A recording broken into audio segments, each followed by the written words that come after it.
Hello guys, this is your friend Dark Fox 2.0 and we are back with a new fanfic.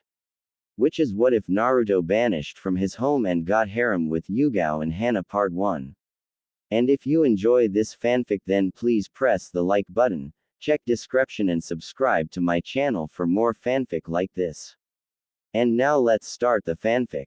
After getting the report on the failed Sasuke retrieval mission, the council was in an uproar.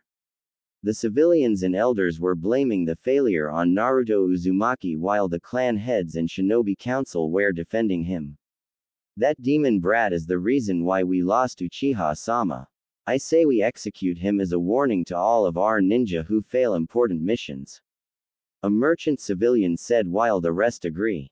The clan heads, assume mostly were releasing murderous intent on these power-hungry fools. How dare you? That boy has done nothing but stay loyal to this village, and just because he failed to bring back that Uchiha you want to execute him. She yells because she respects Naruto for his loyalty to the village that has scorned him since he was born while Shibi nods. I see no logic in executing the boy for a failed mission. I agree with Sum-san on this. Yasha Haruno snorted. Like we care what you freaks think. That boy is the reason why we lost the most powerful bloodline in our village. Shibi's hand twitched while Sum snarled at the pink-haired. I'd rather be freak than a money-hungry, and if you insult me one more time Haruno, I'll rip out your vocal cords. She said while flexing her claws to prove her point. Shikaku decided to speak up. Just because you can't tell the difference between the fox and the boy doesn't give you the right to execute him. For all we know it could result in the fox breaking free and continuing what it started 13 years ago. The Nara stated. What would the Yondaime think if he saw how you fools were dishonoring his last wish? Inoichi asked. Who cares what he thinks? He's dead and it's because of that brat. Another civilian council member says. The arguing continued for 15 minutes until Tsunade slammed her fist on the table. Enough. Naruto will not be executed because he falls under my jurisdiction due to the fact that he's a ninja. You civilians have no say in the matter. The last Senju said. No, but if the majority of us order his banishment then you can't do anything about it, Hokage-sama. Danzo said with a smirk on his face, as do the elders. Tsunade and the clan heads look at them in shock. What? She yelled. We should do a vote. Hands raised for Naruto Uzumaki's banishment. Danzo asked. He, Kaharu, Homaru, and the civilian council raised their hands. Hands raised against the banishment. Tsunade and the clan council raised their hands but frowned as they were outvoted. The others smirked as they finally got rid of the demon brat.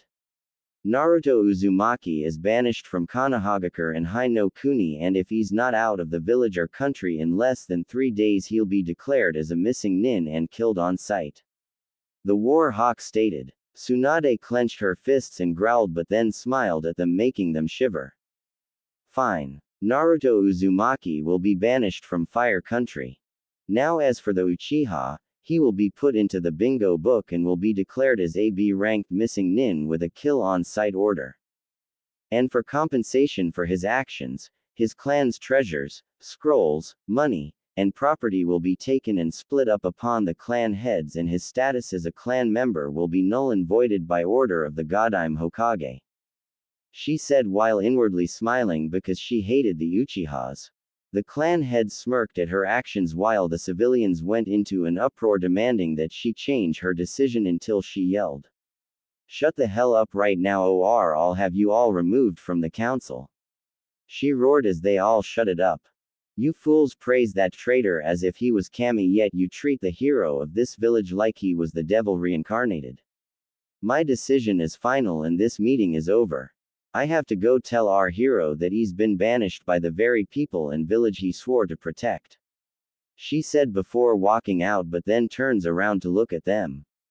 You better pray that this doesn't come to bite us back in the, because if it does, you have yourselves to blame. Tsunade then walks out of the council room while tears run down her face and cursing herself for not doing more for the boy she thought of her grandson. Naruto's hospital room. The boy stared at the ceiling with a blank expression on his face.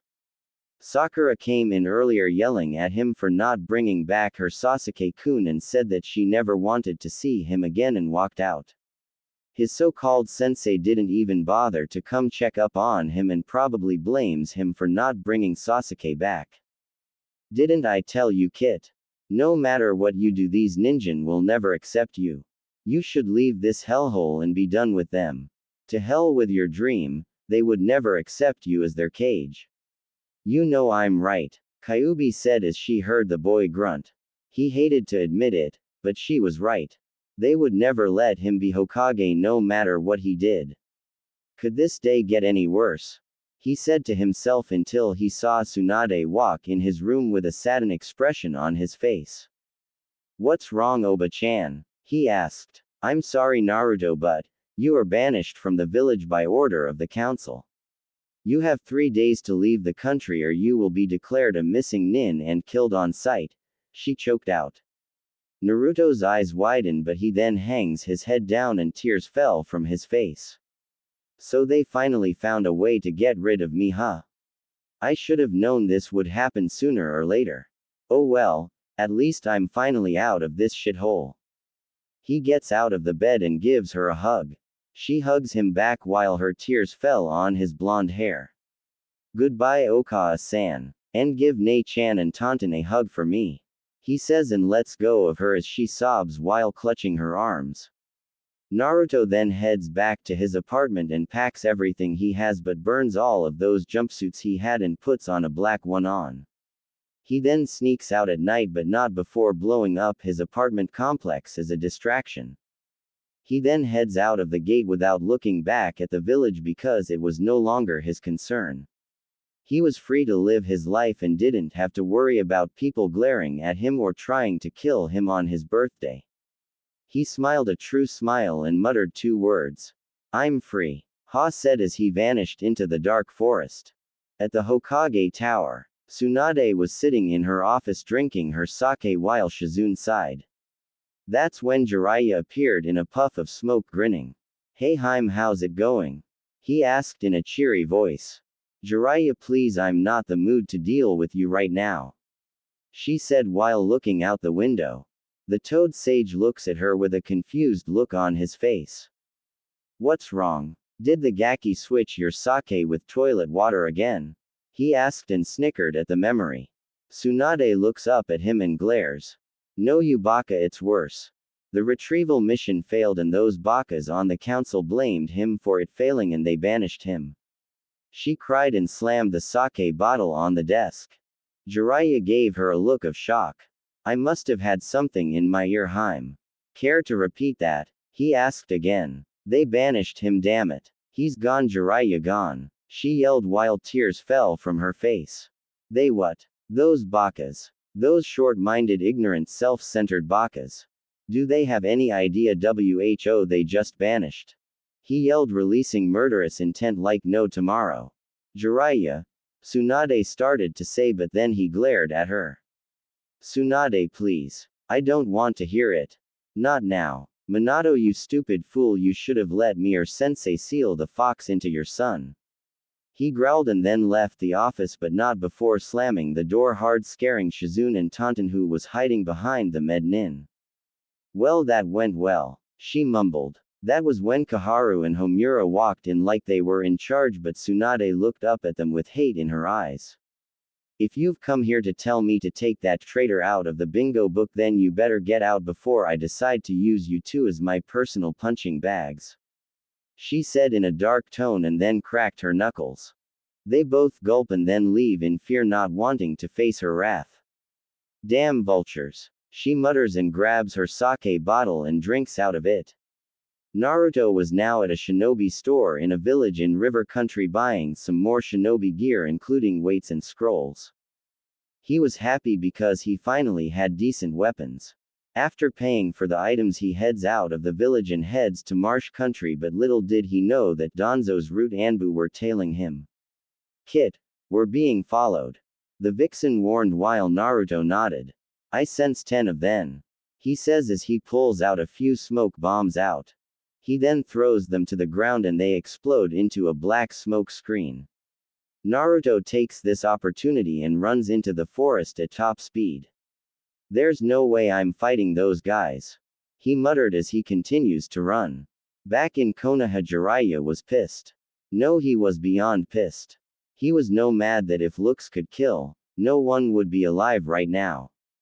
He was so tempted to summon Gamabunta and let him raze this village to the ground but couldn't. He went from pissed, to angry, to sad.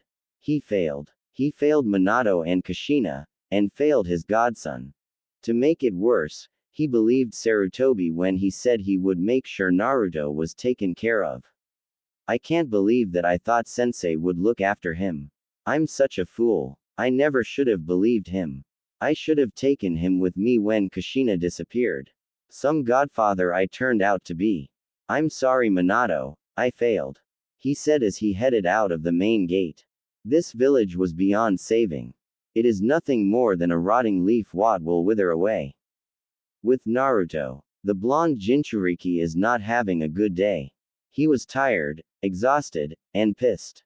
His black jumpsuit had tears, scorch marks, and cuts on it, and blood was coming down his face from his forehead. He was clutching onto his right arm that had a gash on it and couldn't get it to stop bleeding because the sword one of the root's use was coated with poison that stopped his healing abilities. Right now he was backed up against a tree and was panting heavily.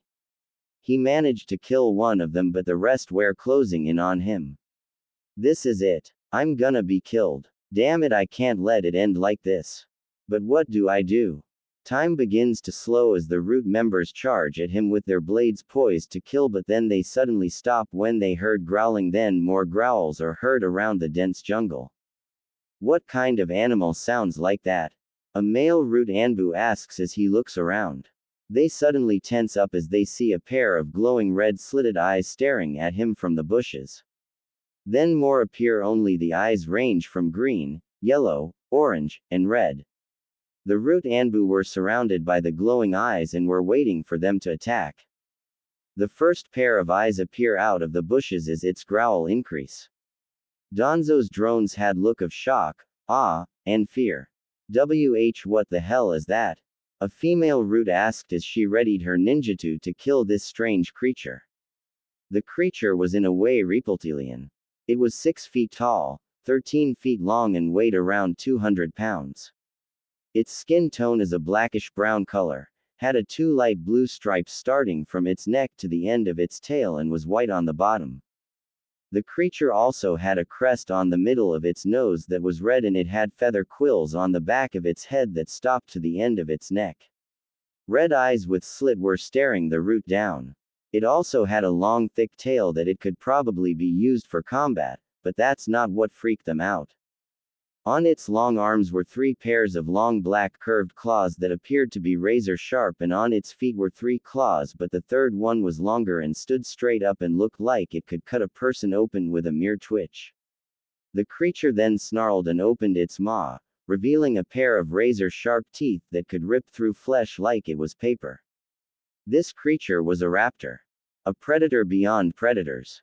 It then crouched down a little while growling and then leapt into the air, shocking the root and Naruto, not believing that a creature of that mass could jump so high. It then landed between Naruto and the drones and looks at Naruto with a calculating eye.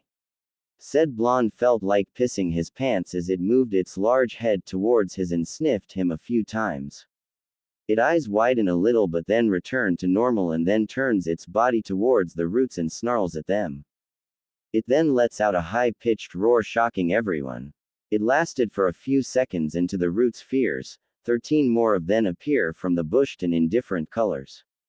Some were dark brown with green slitted eyes, others were whitish gray with blackish brown spots and yellow slitted eyes, and the rest were orange with tiger-like stripes and orange slitted eyes. They had the roots trapped and were approaching them with caution. The raptors snarled and hissed at them, saliva was dripping from their teeth and their claws were poised to attack. Each one was anxious to rip them apart and to have the taste of flesh and blood in their mouths. Adrenaline was pumping through their body. They were excited at the fact that they'll eat well since there is plenty of food for them. They were waiting for their leader to give the command. They were ready. These ninja had the nerve to intrude in their territory and now they were prey. The root were trembling in fear but held their ground with their swords ready to strike. The alpha in Naruto's opinion looked like it had a grin on its face, almost as if it was mocking the masked humans who thought they were the dominant species. The predator snorted at the thought. His species are natural-born killers. They know the surroundings of this place through their genes. He will admit, the ninja he's faced, killed, and eaten may have gained unique abilities, but they were still weak in his opinion. Not to mention that they are cowards who will betray each other at the last second. For some reason, Naruto felt sorry for the roots.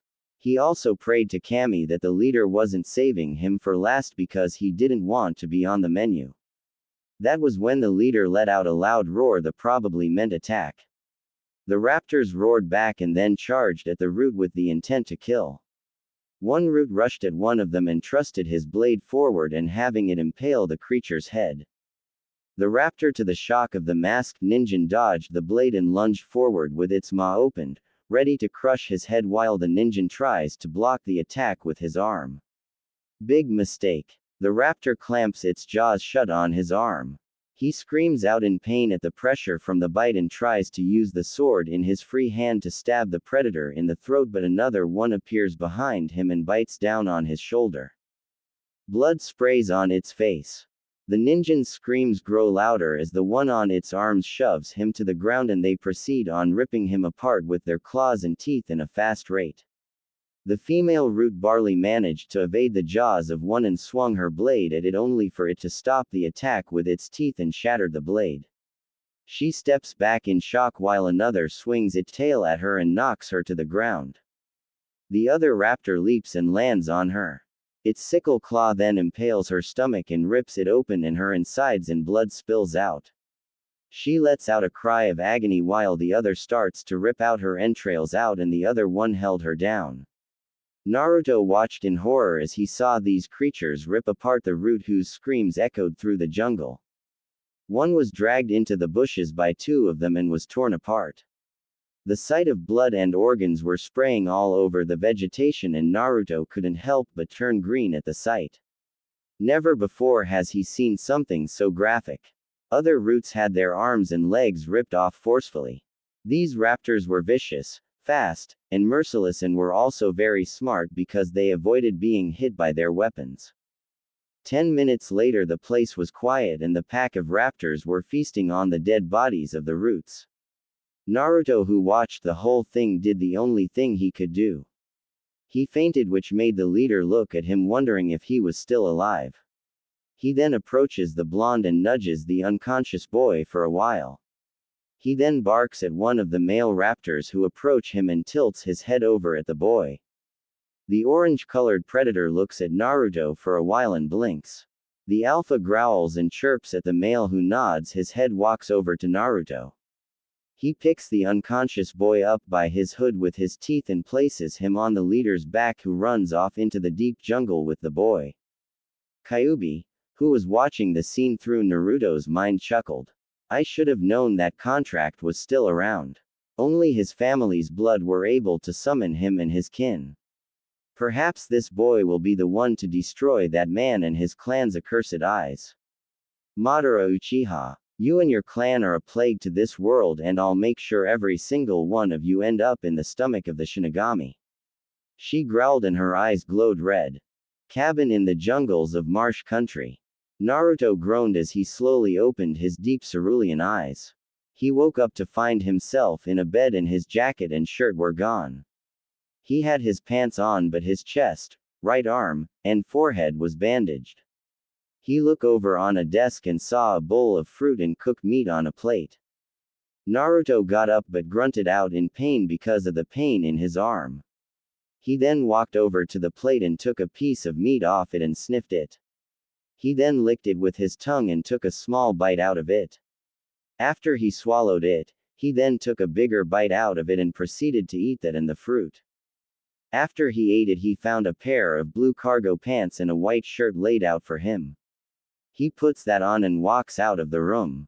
Did you sleep well? A feminine voice asked. Naruto turned his head to see a female wearing a blue cloak with a hood covering most of her face, but she was smiling. She wore a red shirt with a black flak jacket and red cargo pants. Who are you and where is that creature I saw earlier? He asked, wishing he had a kunai on him.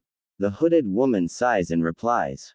Those were my summons. I usually have them patrol this area. I'm sorry if they scared you. She apologized. Naruto grinned sheepishly. Yeah, I'm just glad they didn't have me for dessert. She chuckles, but then her smile drops and tears fell from her eyes. Naruto. I'm sorry, she says while he looks at her with a confused look on his face. How do you know my name and why are you apologizing for? For not realizing that you've been alive this whole time.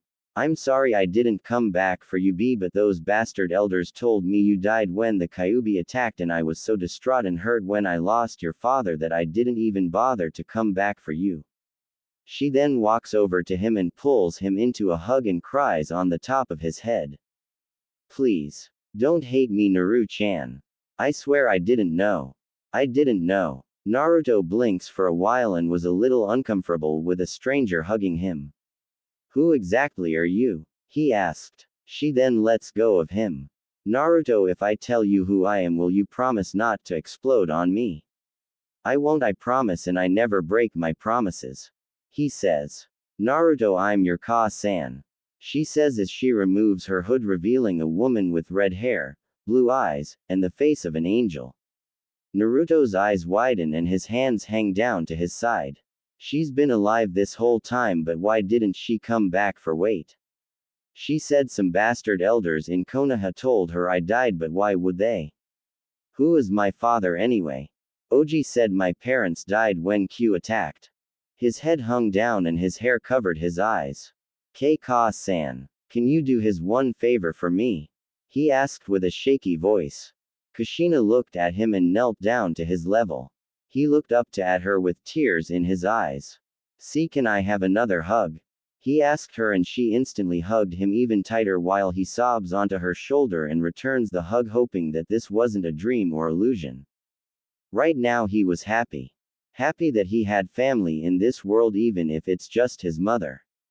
Kushina kissed him on the forehead and told him everything was going to be okay now.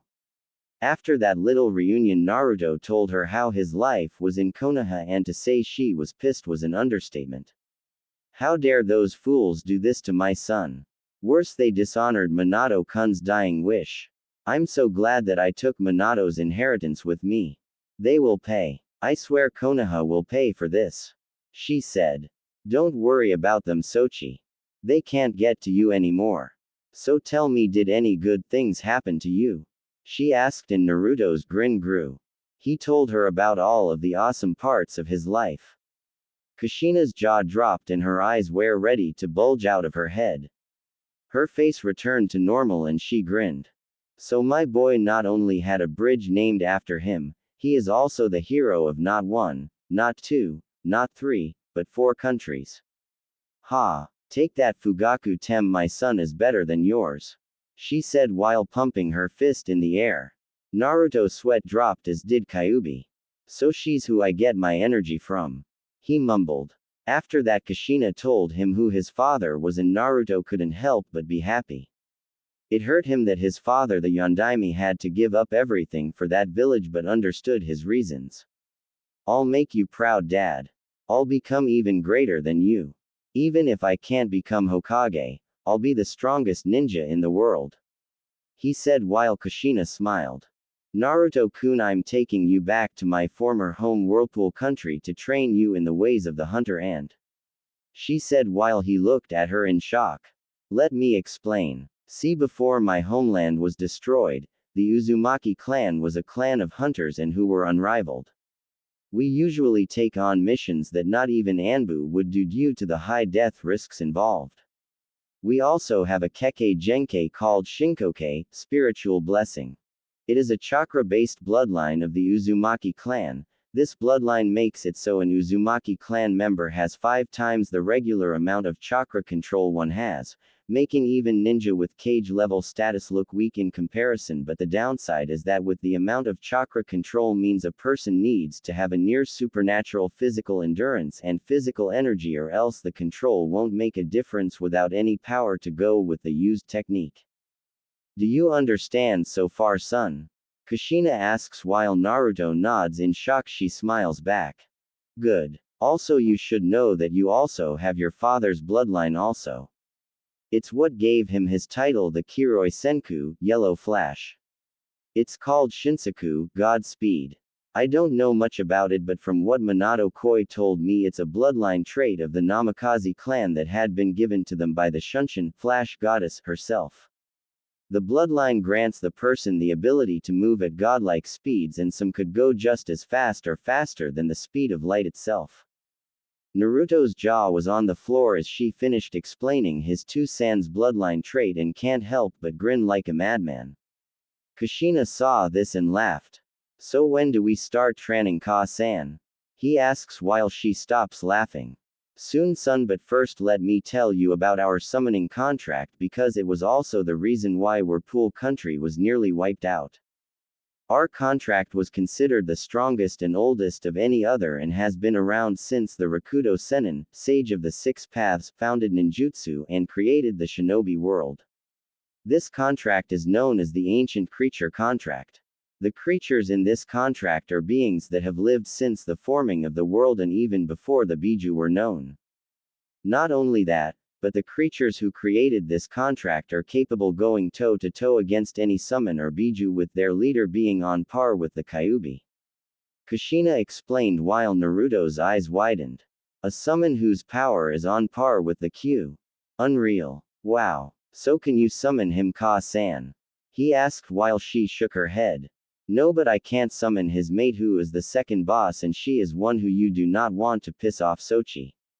She said, shuddering at the thought. Naruto blinked a few times and realized something. Wait, you said he has a mate who's the second boss? I thought there's only one boss for a contract. Most do only have one boss, but there are a few rare ones that have two who are mates, and there are also sub-bosses who the main boss or bosses leave in charge of a certain group of summons. Naruto scratches his head in confusion, and Kushina couldn't help but giggle at her son's face. Don't worry, son, once we start your training I will help you with the more difficult things. Shouldn't you know most of this stuff already? She asked. Naruto looks down at the floor. No. My academics in the Ninja Academy were screwed up by those teachers, and my sensei was too busy sucking up to the Uchiha. He muttered while Kushina was shocked that they would go so far as to ruin his ninja career. She puts a hand around her son to comfort him. Don't worry, Sochi, because when I'm done with you, no one, not even the Sannin, will be a match for you. Kushina then gives him a serious look. Listen, Naruto, the training I'm gonna give you is not something you should take lightly. I'm gonna work you to the ground and to the point where it'll hurt for you to blink. It's possible that you could die during this training. Do you still want to do this, Naruto? Naruto looks at her and can tell that she is not kidding. He ponders for a moment and then nods. Yes, I want to do this, Ka-san. I don't care how tough the training is. I want to make you and Dad proud of me. I will too, san, and I will become so strong that even the heavens will know my name. I swear on our family's name that I will not let you down, Ka-san. He said as his blue eyes burned with strength and determination. Kushina couldn't help but smile at his determination. She then walks over to the couch and picks up a black coat that has white fur around the collar, the Nadime's outfit minus the armor. Here, son. Put this on. We're going to Whirlpool Country to start your training. I also know a few friends in Kurigakure that can help you also.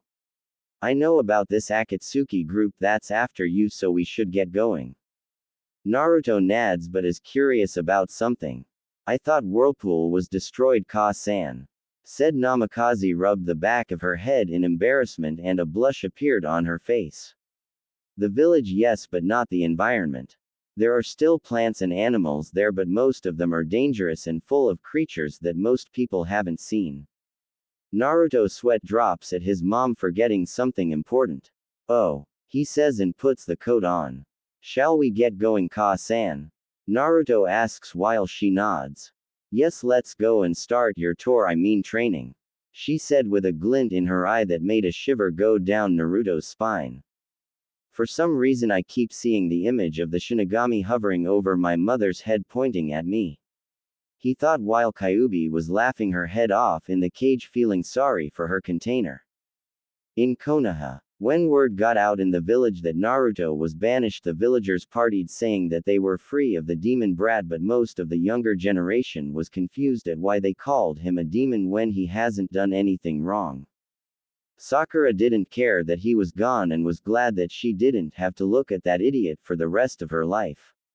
Iruka was pissed that this happened, and when he heard Kakashi say that he didn't deserve to be a ninja due to his lack of skill and talent, he punched the man right in the face and sent him flying into a building and threatened to cripple him if he ever said anything bad about Naruto.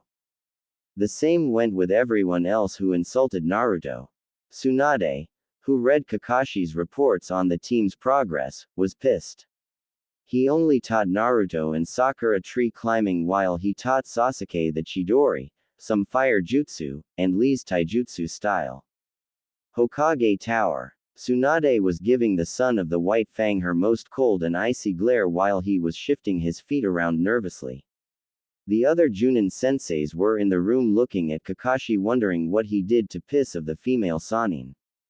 I've read the reports on your squad's progress, Hitaki, and I have to say this is the biggest load of crap I've ever read. She said while he looked at her nervously. What do you mean, Hokage-sama? He asked, but then jumped when she slammed the report on the desk, making Shizune and the others cringe. Cut the bullshit, Hitaki. I'm talking about how you trained your students. What the hell have you been doing with them? She demanded while Kakashi gulped. Well, you see, he started to say, but then was cut off by the leader of Konoha. Shut up. I don't want your stupid excuses. I want the truth. Now tell me why you only taught Naruto and Sakura tree walking while taking that Uchiha brat off for private training. Everyone's eyes grew wide when they heard that. What do you mean, Hokage-sama? Asuma asked while looking at Kakashi, who had a bead of sweat going down his face. Tsunade then looks at the other Junin senseis. Tell me, guy. You have the most experienced team right now, so tell me, what have you taught them for the last year? She asked. Guy then rubs his chin for a while, then answers. I've taught them the chakra control exercises, had them work on their teamwork, and offered them some extra training if they wanted it, as well as gave them advice if they needed anything. The spandex wearer answered. Tsunade nodded and looked at Kurenai. And you, Kurenai? The Genjutsu mistress thought for a moment and replied. The same as Guy, and if I couldn't help them with their questions or give them good advice, I would recommend another person to help them. She answered, and the last Senju looked at Asuma.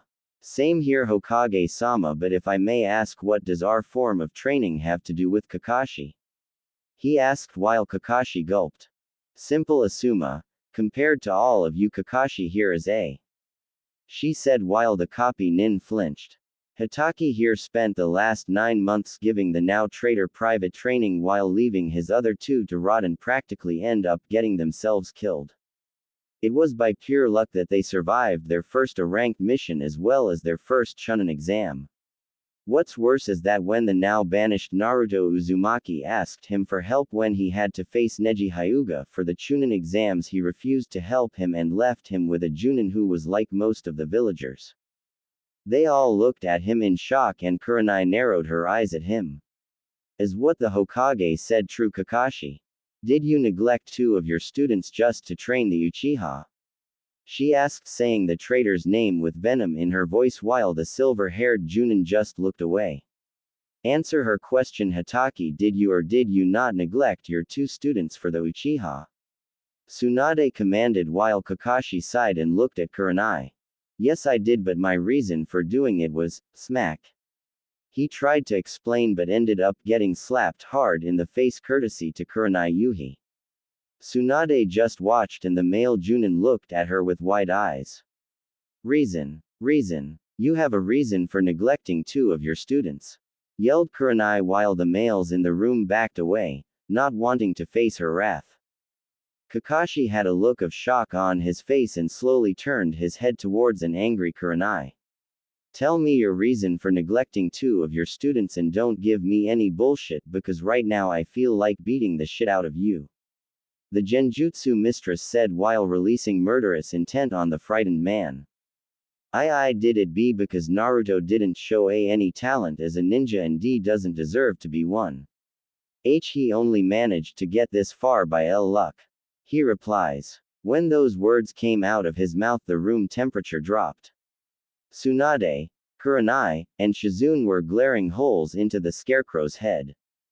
That's it. That's your reason for neglecting his training. Because you thought he didn't have any talent, she said in a low voice. Kakashi nodded. Big mistake. Kurenai suddenly grabbed him by the collar of his flak jacket and slammed him into the wall. You idiot. That's the biggest load of shit I've ever heard. No talent. He beat Neji and that kid from Suna and you have the nerve to say he doesn't have any talent. She roared. Kakashi was struggling to remove her hands. Kurenai smack. He wheezed out but then got slapped again by her. Shut the up you pathetic excuse of a ninja. You're always spouting those WHO break the rules are trash but those WHO abandon their comrades are less than trash. Well guess what? Question mark. You're lower than trash. I can't believe you'd do that to him especially when these short-minded fools made his life a living hell. The Yondaime would be disgusted with you. You, nothing but a damn hypocrite. She yelled while Asuma and Guy struggled to get her off of Kakashi. When they do, Kakashi falls to the ground gasping for air while Kurenai gives him her deadliest glare and spits on his face and calls him scum. Guy and Asuma release her and she storms out of the room and slams the door while they just stare at the door. While Asuma rubs the back of his head. Sorry about her outburst Hokage-sama. He says while the last Senju waves it off. Think nothing of it Asuma. I don't blame Kurenai for snapping like that. You and Guy are dismissed. She said and they nod but send Kakashi their own glares and then shunshin out of the tower. Tsunade then gets up and slowly walks towards Kakashi who was still on the ground with his head down. She then grabs him by his hair and lifts him up till his eyes meet hers. Consider what Kurenai said to you as a form of mercy. As for your punishment you are being demoted to Chunin status and you be spending the next 2 years doing double guard duty and will also be doing C-ranked missions and your pay will be cut in half after every mission. After that you'll be teaching at the academy until I deem you fit for the Junin rank. Now get out Chunin. Your shift starts tomorrow and if you're late even once I'll have you thrown in jail for insubordination and your porn books will be burned by Kurenai Yuhi or any other kunoichi I pick. And tell that pink-haired brat outside to enter. She said as she released him and he walked out with his shoulders slumped. After he walked out Sakura walked in with a nervous look on his oops I mean her face. Why you wanted to see me Hokage-sama? She asked while the Senju walked back to her desk and sat down. Yes I did and I want to let you know that your Shinobi license is of right now suspended.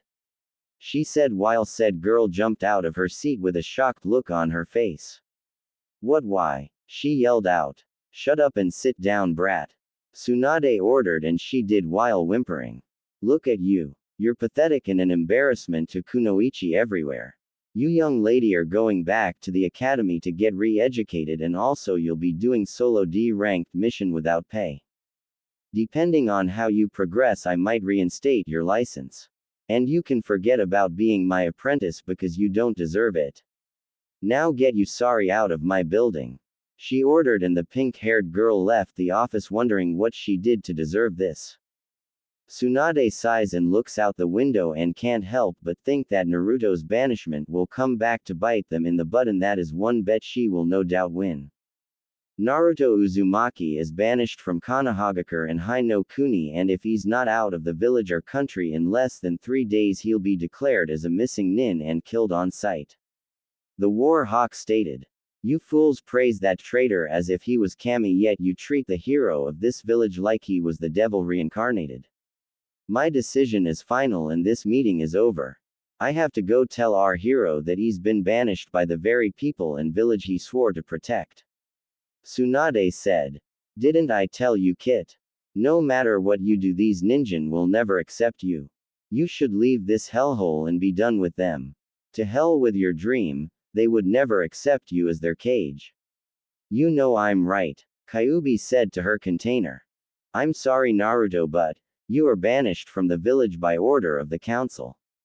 You have 3 days to leave the country or you will be declared a missing nin and killed on sight, she choked out.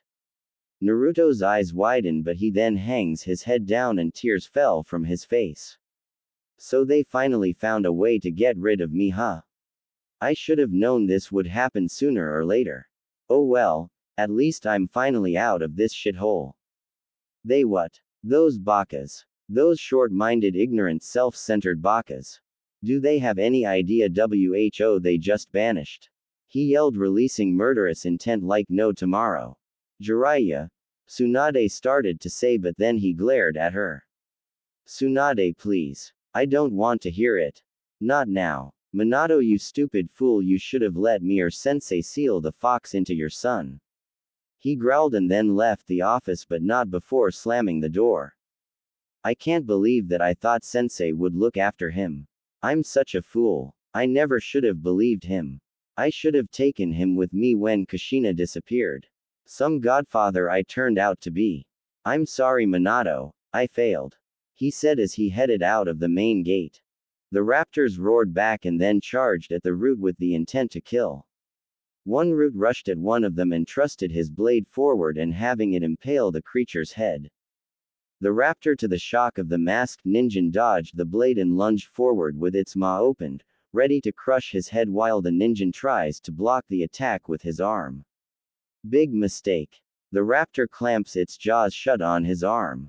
He screams out in pain at the pressure from the bite and tries to use the sword in his free hand to stab the predator in the throat, but another one appears behind him and bites down on his shoulder. Blood sprays on its face. The ninja's screams grow louder as the one on its arms shoves him to the ground and they proceed on ripping him apart with their claws and teeth in a fast rate. The female root barley managed to evade the jaws of one and swung her blade at it only for it to stop the attack with its teeth and shattered the blade. She steps back in shock while another swings its tail at her and knocks her to the ground.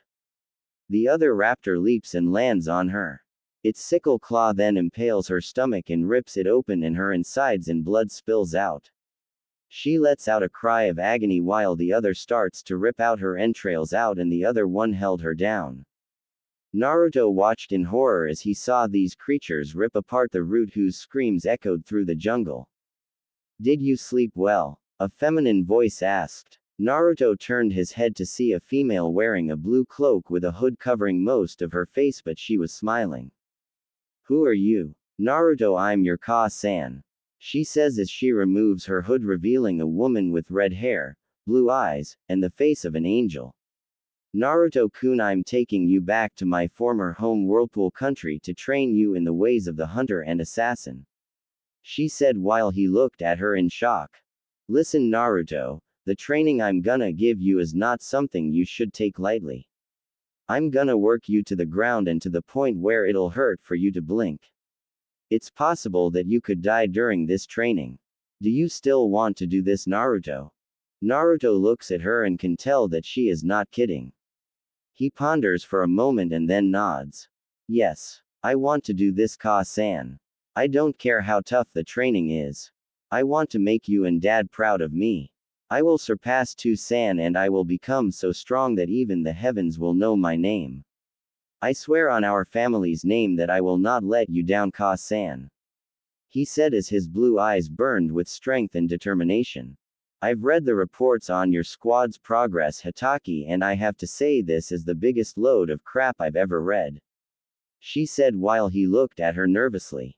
What do you mean, Hokage-sama? He asked, but then jumped when she slammed the report on the desk, making Shizune and the others cringe. Cut the bullshit, Hataki. I'm talking about how you trained your students. What the hell have you been doing with them? She demanded while Kakashi gulped. Well, you see, he started to say but then was cut off by the leader of Konoha. Shut up. I don't want your stupid excuses. I want the truth. Now tell me why you only taught Naruto and Sakura tree walking while taking that Uchiha brat off for private training. Kurenai narrowed her eyes at him. Is what the Hokage said true, Kakashi? Did you neglect 2 of your students just to train the Uchiha? Yes, I did, but my reason for doing it was, smack. He tried to explain but ended up getting slapped hard in the face courtesy to Kurenai Yuhi. Tsunade just watched and the male Junin looked at her with wide eyes. Reason. You have a reason for neglecting 2 of your students. Yelled Kurenai while the males in the room backed away, not wanting to face her wrath. Kakashi had a look of shock on his face and slowly turned his head towards an angry Kurenai. Tell me your reason for neglecting 2 of your students and don't give me any bullshit because right now I feel like beating the shit out of you.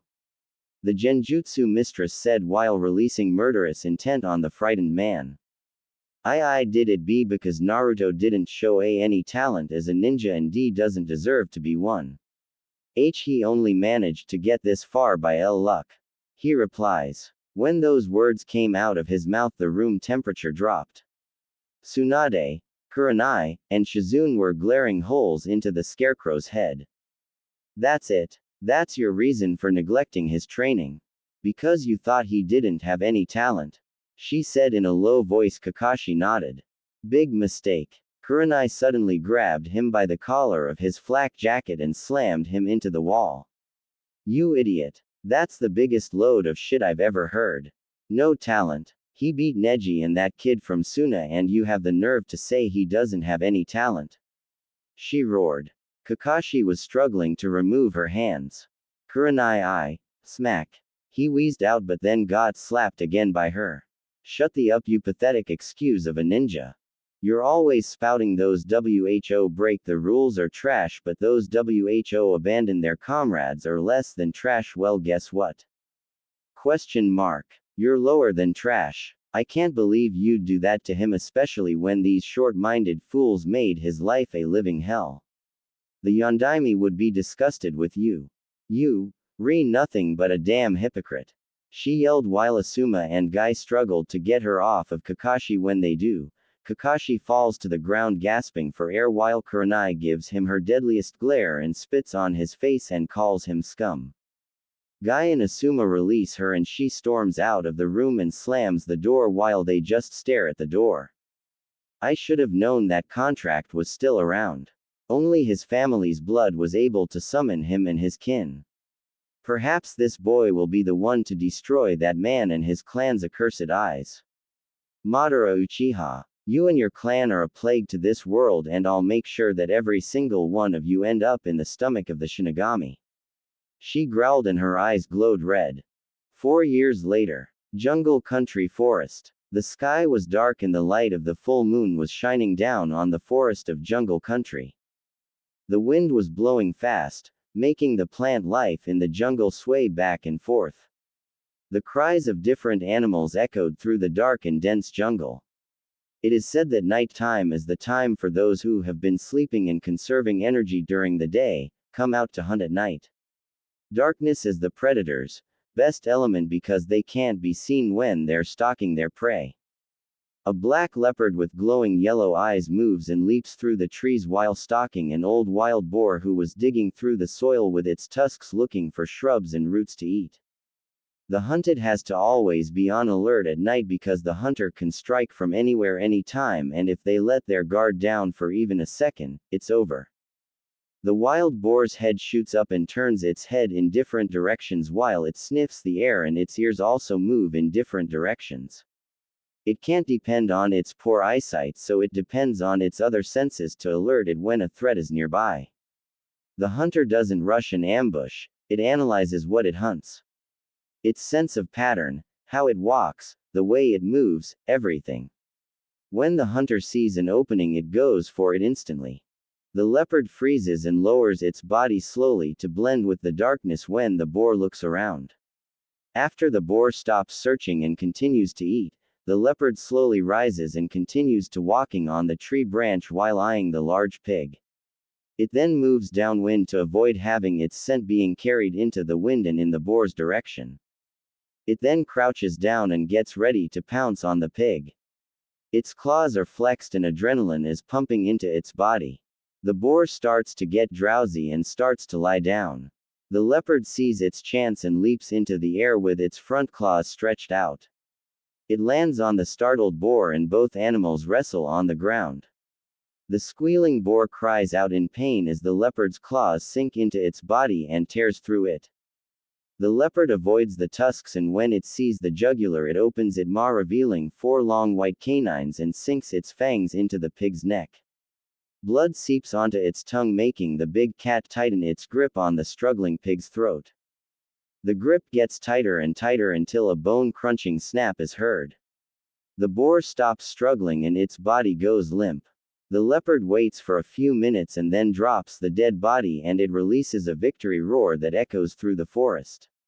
It then drags the boar's body into the trees where it can eat it without having to deal with the other hunters. In the world of the wild, it's survival of the fittest. Hunt or be hunted. Eat or be eaten. Kill or be killed. And the strong live and the weak die. This theory is used throughout the world and continues on. 2 screams suddenly echo through the jungle and 4 blurs are seen leaping through the trees of jungle country. 3 males and a female wearing Iwa Junin outfits and headbands were running away as if the Shinigami was after them. They landed on the ground and looked around the forest frantically while having looks of horror and fear in their eyes. They were breathing heavily and had their kunai out. They were Kiji, Yatsuki, and Karatsuki and they were without a doubt afraid, very afraid. "Oh Kami. Did you see who got Seta and Jira? Who was that guy?" Kiji asked. I think that was the Ryushi Juti, hunter god. He said while Yatsuki and Karatsuki eyes widen in horror and looked at him. "Why you're kidding. That man is a myth, a scary story kids are told." Karatsuki started to sweat like crazy. She lost her older brother to that bounty hunter, assassin and when his body was brought back to the village, it was in a form that would make even a war veteran shinobi lose it. His head was gone with his body was torn to ribbons and was barely noticeable. What do we do? We can't escape. He won't let us. This is the Ryushi Juti we're talking about. It is said that he has never lost a bounty or failed an assassination mission. For those who somehow manage to escape him will be hunted down and he will find you no matter what. He'll kill us. He'll kill us all. This is AS class going on SS class mercenary we're talking about. She shouted and heard a twig snap. Karatsuki jumped and threw a kunai at the tree only for a dead bird to hit the ground. Damn it Tasuki, calm down. He may be strong but he's only one man. We can take him if we work together. Yatsuki said with a smirk. His teammates look at him like he was stupid. Baka. This isn't the time to get. If we don't get out of here soon we'll die. Kiji yelled while Yatsuki scoffed at how his comrade was acting over one person. Run away if you want to coward but I'm not. Yatsuki said with a smile on his face. If the Ryushi Juti is so big and bad why doesn't he show himself? Hey Ryushi Juti. Come on out and fight like a man. Come out and show us how scary you are. Well, I'm waiting you coward. He yelled out into the dense jungle but all that was heard was the wind. The Iowa Nin looks at his comrades smirking arrogantly. See. There's no Ryushi Juti here. You guys got worked up over no, wop. Those were his last words when his body jerked backwards and was embedded into a tree branch with a black arrow lodged into his head. Karatsuki screamed in horror when she saw her teammate's body hang on the branch with a look of shock on his face before he died. I'm out of here. Tasuki, it was nice knowing you. Kiji said and ran off into the jungle. No. Kiji, wait, don't leave me here. She cried out but said Iwa Nin was long gone. Not far from Karatsuki's location, A shadowy figure with glowing yellowish-orange slitted eyes that had a tint of red in them was watching as he managed to get the Aiwa who was mouthed off too much. He saw the other male run away into the jungle and couldn't help but shake his head at the coward. Fool. To leave a comrade behind in the face of danger is a cowardly act. He places his black compound bow on his back while staring at the female nin who was trembling in fear and then looks at the path the other nin went. Might as well deal with the coward. He mutters to himself and vanishes from the tree branch. Kiji was running at full speed through the jungle, swatting leaves and jumping over branches, trying to look for the border and get out of here. Sorry to Suki, but in the ninja world it's survival of the fittest. The strong live and the weak die. That's the laws of Natu Ag. He screamed out in pain when 3 arrows lodged into his body. One lodged into his spine, the other pierced his lung and the last one into the back of his knee, going through the bone with the arrow head sticking out of the front of his knee. He lost all feeling from his lower body and tumbled onto the ground a few times, and then he rolled off into a deep ditch and hit the ground hard, breaking a few ribs and dislocating his left arm. The man rolled over on his back and released a cry of agony and pain. Blood was seeping from a gash on his head and he had multiple cuts and scrapes on his body. He struggles to get up, but the pain was too much. That and he could no longer feel his legs. He then looks up and his eyes widen in horror as he saw a shadowy figure was glaring down at him. Why you? It can't be. You can't be real. You just can't. He cried out in horror.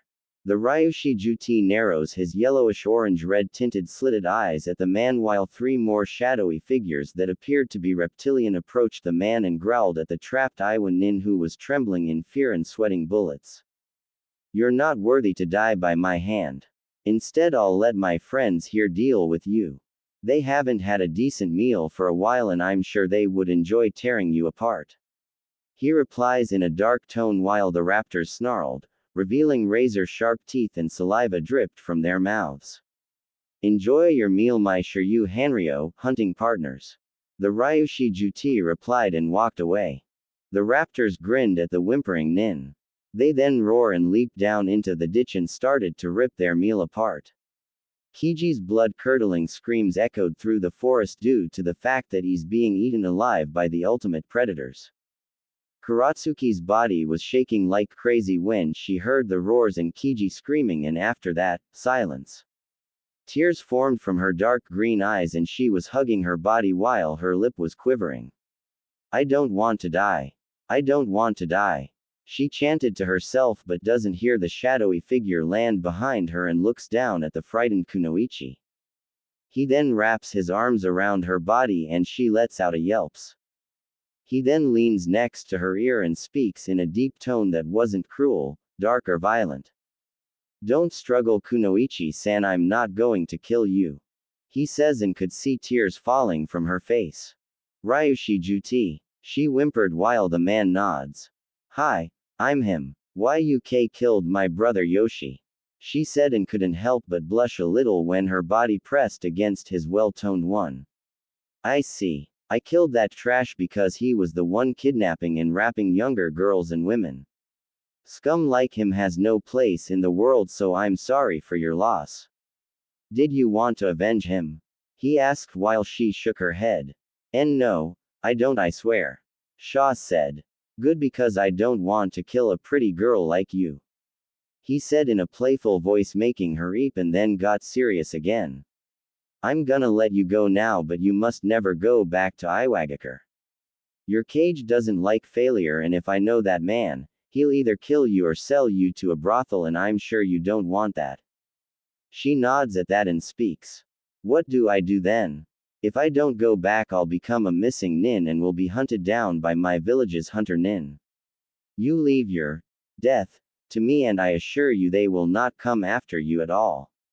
He answers. Okay. I'll trust you to do that. I won't go back to Iwa at all. Kuratsuki said, and he nods at her. Good, but how do I know you'll keep your end of the deal? I'll need more than your word that you won't go back. He whispers and breathes into her ear. A shiver goes up her spine and she bites her lower lip. What can I do to prove to you that I'll keep my end of the deal? She asks when her blush increases while he smiles under his mask. I'm sure you know Kunoichi-chan. He says and caresses her cheek with his hand. Kuratsuki went from scared as hell to turned on in less than 8 seconds. Next morning, the sun shone through the window of a hotel room and Kuratsuki was sleeping in a bed. The sunlight hits her eyelids and she slowly opens them. Her form was covered in bed sheets and she slowly gets up while wiping a strand of her brown hair from her face. She then sees a robe on a hanger and grabs it to cover up her body. After she wraps the sash around, she sees a letter on the table and picks it up to read it. If you've just started to read this letter to Suki-chan, then I'm already gone. I promise to keep Iwa of your back and you'll be considered the few who have been spared by me. Hopefully, we'll meet again, and if we don't, then enjoy your new life, and if you want to go another round then let me know and I'll be more than happy to give you a repeat of our activities from last night. Sincerely, Ryushi Juti. After reading the letter, the former Iwa Kunoichi couldn't help but blush and giggle pervertedly at what they did last night. That man was a stamina freak in the bed, and what made it better was how big he was.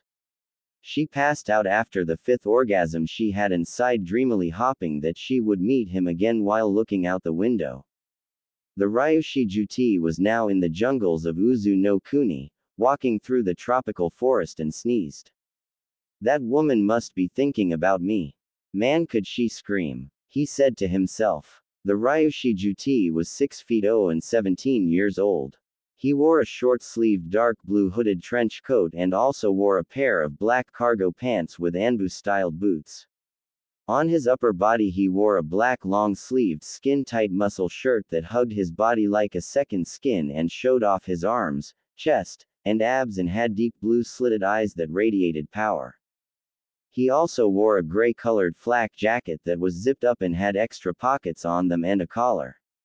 He also wore a black mask that covered half of his face and a pair of long blonde spiky bangs that were crimson at the ends but stopped to the sides of his face. He also had on black fingerless gloves that had metal plates on them and also wore armguards on his arms, the ones Kakashi wore during the Third Shinobi War. Strapped to his back was a black compound bow and arrow and also a black katana. The hilt was black and had 5 holes and a silver metal tip at the end. The guard was silver and the sheath was black, Snake Eyes blade from G.I. Joe Rise of the Cobras. He also had 2 knives strapped to his belt as well as 2 on his right and left leg. He walked out of the forest. He walked out of the jungle and into a clearing where a compound that was not too big or not too small, and it had a red spiral emblem on front of the roof. The roof was dark green and the compound was like any other. In the front yard were a variety of plants, and in the middle of the front yard was a large fountain in the form of a T-Rex and looked like it was roaring at the sky with water falling from it. When he took his 5th step, a barrage of throwing knives came at him with deadly accuracy and speed. He instantly flings his bow and arrows of his shoulders and pulls out his blade. It was a stainless steel blade with a partial serrated edge. He deflects all the knives with the katana. A figure wearing a black cloak jumped out of the trees and towards Ryushi with a katana with a red hilt and golden guard ready to slice him in half. Ryushi blocked the attack with one arm and the cloaked figure flipped over him and landed on the ground in a crouching position. She then jumps up and gets into a sword stance with her blade in a thrusting position. She had long red hair with silver highlights that was tied into a ponytail and appears to be 14. She also wore a red and black ninja outfit with armguards and black fingerless gloves and black sandals.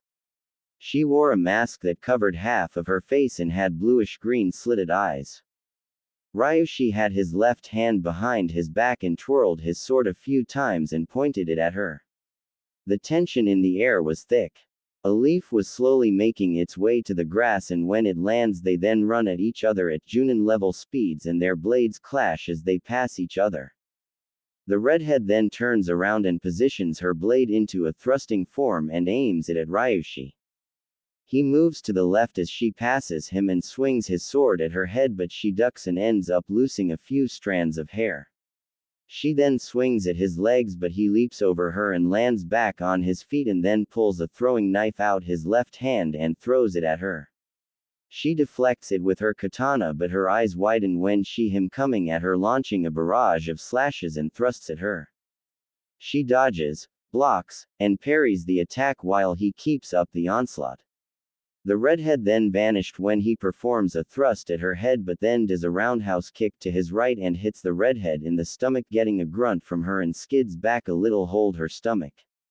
Ryushi appears behind her, and before she could react, he grabs her wrist and twists it behind her back and places sharp part of his sword at her throat. She freezes when she sees this and drops her kunai. "I yield," she said while he released her. The redhead rubs her wrist painfully while he sheathes his sword. She then retrieves her sword and sheathes it. Clapping was heard and two figures walked out of the forest. On was female who was 5 feet 8 with red hair and wore a black and red ninja outfit that hugged her body. She had greenish-blue cerulean slitted eyes and had the face of an angel. She wore a black trench coat and had a blue clip in her hair. She also had a nodashi strapped to her back. The hilt was a blood-red color and the sheath was black and red. Next to her was a man who was 6 feet 2 and wore an outfit similar to Ryushi's, but it was silver gray and black. He also had shoulder-length silver hair and icy blue slitted eyes. On his back was a broadsword with a double-edged blade. The guard and hit were in the form of a miniature skeletal dragon, Dante's Sword Rebellion from Devil May Cry. They were Kushina and Anishi Uzumaki, the aka Arashi, Red Storm, and Shippo Mashin, Silver Devil. They were both S to SS ranked nin with a flea on site orders. "Good show Sochi, son, Otome, daughter," Kushina said, smiling at her kids. They both smile at their mother and nod. Ryushi removed his hood and mask, revealing wild spiky blonde hair that stopped to his shoulders and a masculine face that was derived of baby fat, and he had canines protruding from his upper lip and had a whiskerless face. He was Naruto Uzumaki Namikaze. The smaller redhead removed her mask, having the same appearance as her mother and canines like her Aniki. "Arigato ka-san. To-san, how did I do?" she asked her father, who grinned at her and ruffled his daughter's hair.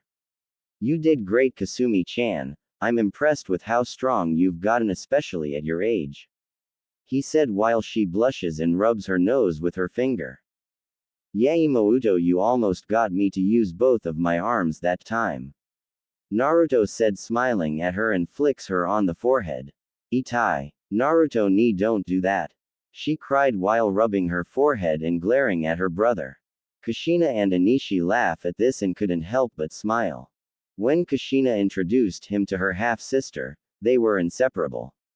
When he met Anishi, his Kifu stepfather, he was reluctant at first that he would treat him like the villagers did, but the man proved him wrong and treated him like a father would treat his son and even helped in training him. Anishi's was calm, laid back, and a goof, but when he's pissed or his family's lives are in danger, he becomes cold and ruthless. "So Naruto, how did your hunting trip go?" the silver-haired man asked while Naruto snorted. "Lame, those Iowa nin were pushovers, so I didn't take their heads. But I did meet a hot kunoichi and well, you know," he said while his grin grew, as did Anishi's, who patted the blonde Namikaze on the shoulder. "That's my son. Just like your old man, wooing women and then getting them in bed. Sniff. I couldn't be any more prouder," he said as anime tears went down his face. Kushina and Kasumi's eye twitched and smacked them both upside the head. "Anishi, do you want to sleep alone tonight? And Naruto, I'll ground you from eating ramen and dango for a month," she said, making them go pale and get on their knees, then beg her not to do that, doing the puppy eyes jutsu. Kushina was a sucker for that jutsu and decided not to do that, and they both glommed her, rubbing their cheeks against her while she struggled to breath and was turning blue. Kasumi was on the ground laughing at her mother and kicking her feet in the air. After that scene was over and Kushina got her breath back, Naruto spoke up. So Ka-san, how did the mission in T-Country go? He asked while Kasumi snorted. Lame. Those nin were weak, especially the one who had the Raijin no Ken, Sword of Thunder. His name was Aoi Rokusho, and he thought the Nadaime Hokage's weapon made him invincible and resulted in him losing his head and me getting a new trophy. She said and pulls out a hilt and activates it. A yellow lightning blade appears and she then deactivates it and puts it away. What amazes me is how a weakling like him managed to steal it and get out of Konoha while not being hunted down for stealing something like this. If that's the strongest village in the elements, then I don't want to see the weakest. She said to herself. Naruto's eye became icy when he thought of that village. It brought up nothing but bad memories. He was always beaten on his birthday, stores and restaurants always kicked him out, except for Ichiraku and the Higarashis, who were always kind to him. His so-called friends only thought of him as the dead last and didn't take his career as a shinobi seriously. Too bad for them that he is now one of the most dangerous nin in the elemental nations with a flea on-site order. Kasumi saw the faraway look on her brother's face and frowned, as did Kushina and Anishi. When Anishi found out how terrible Naruto's life was, he wanted to raze that village to the ground. Naruto, are you okay? She asked and places a hand on his shoulder. Naruto looks at her and smiles.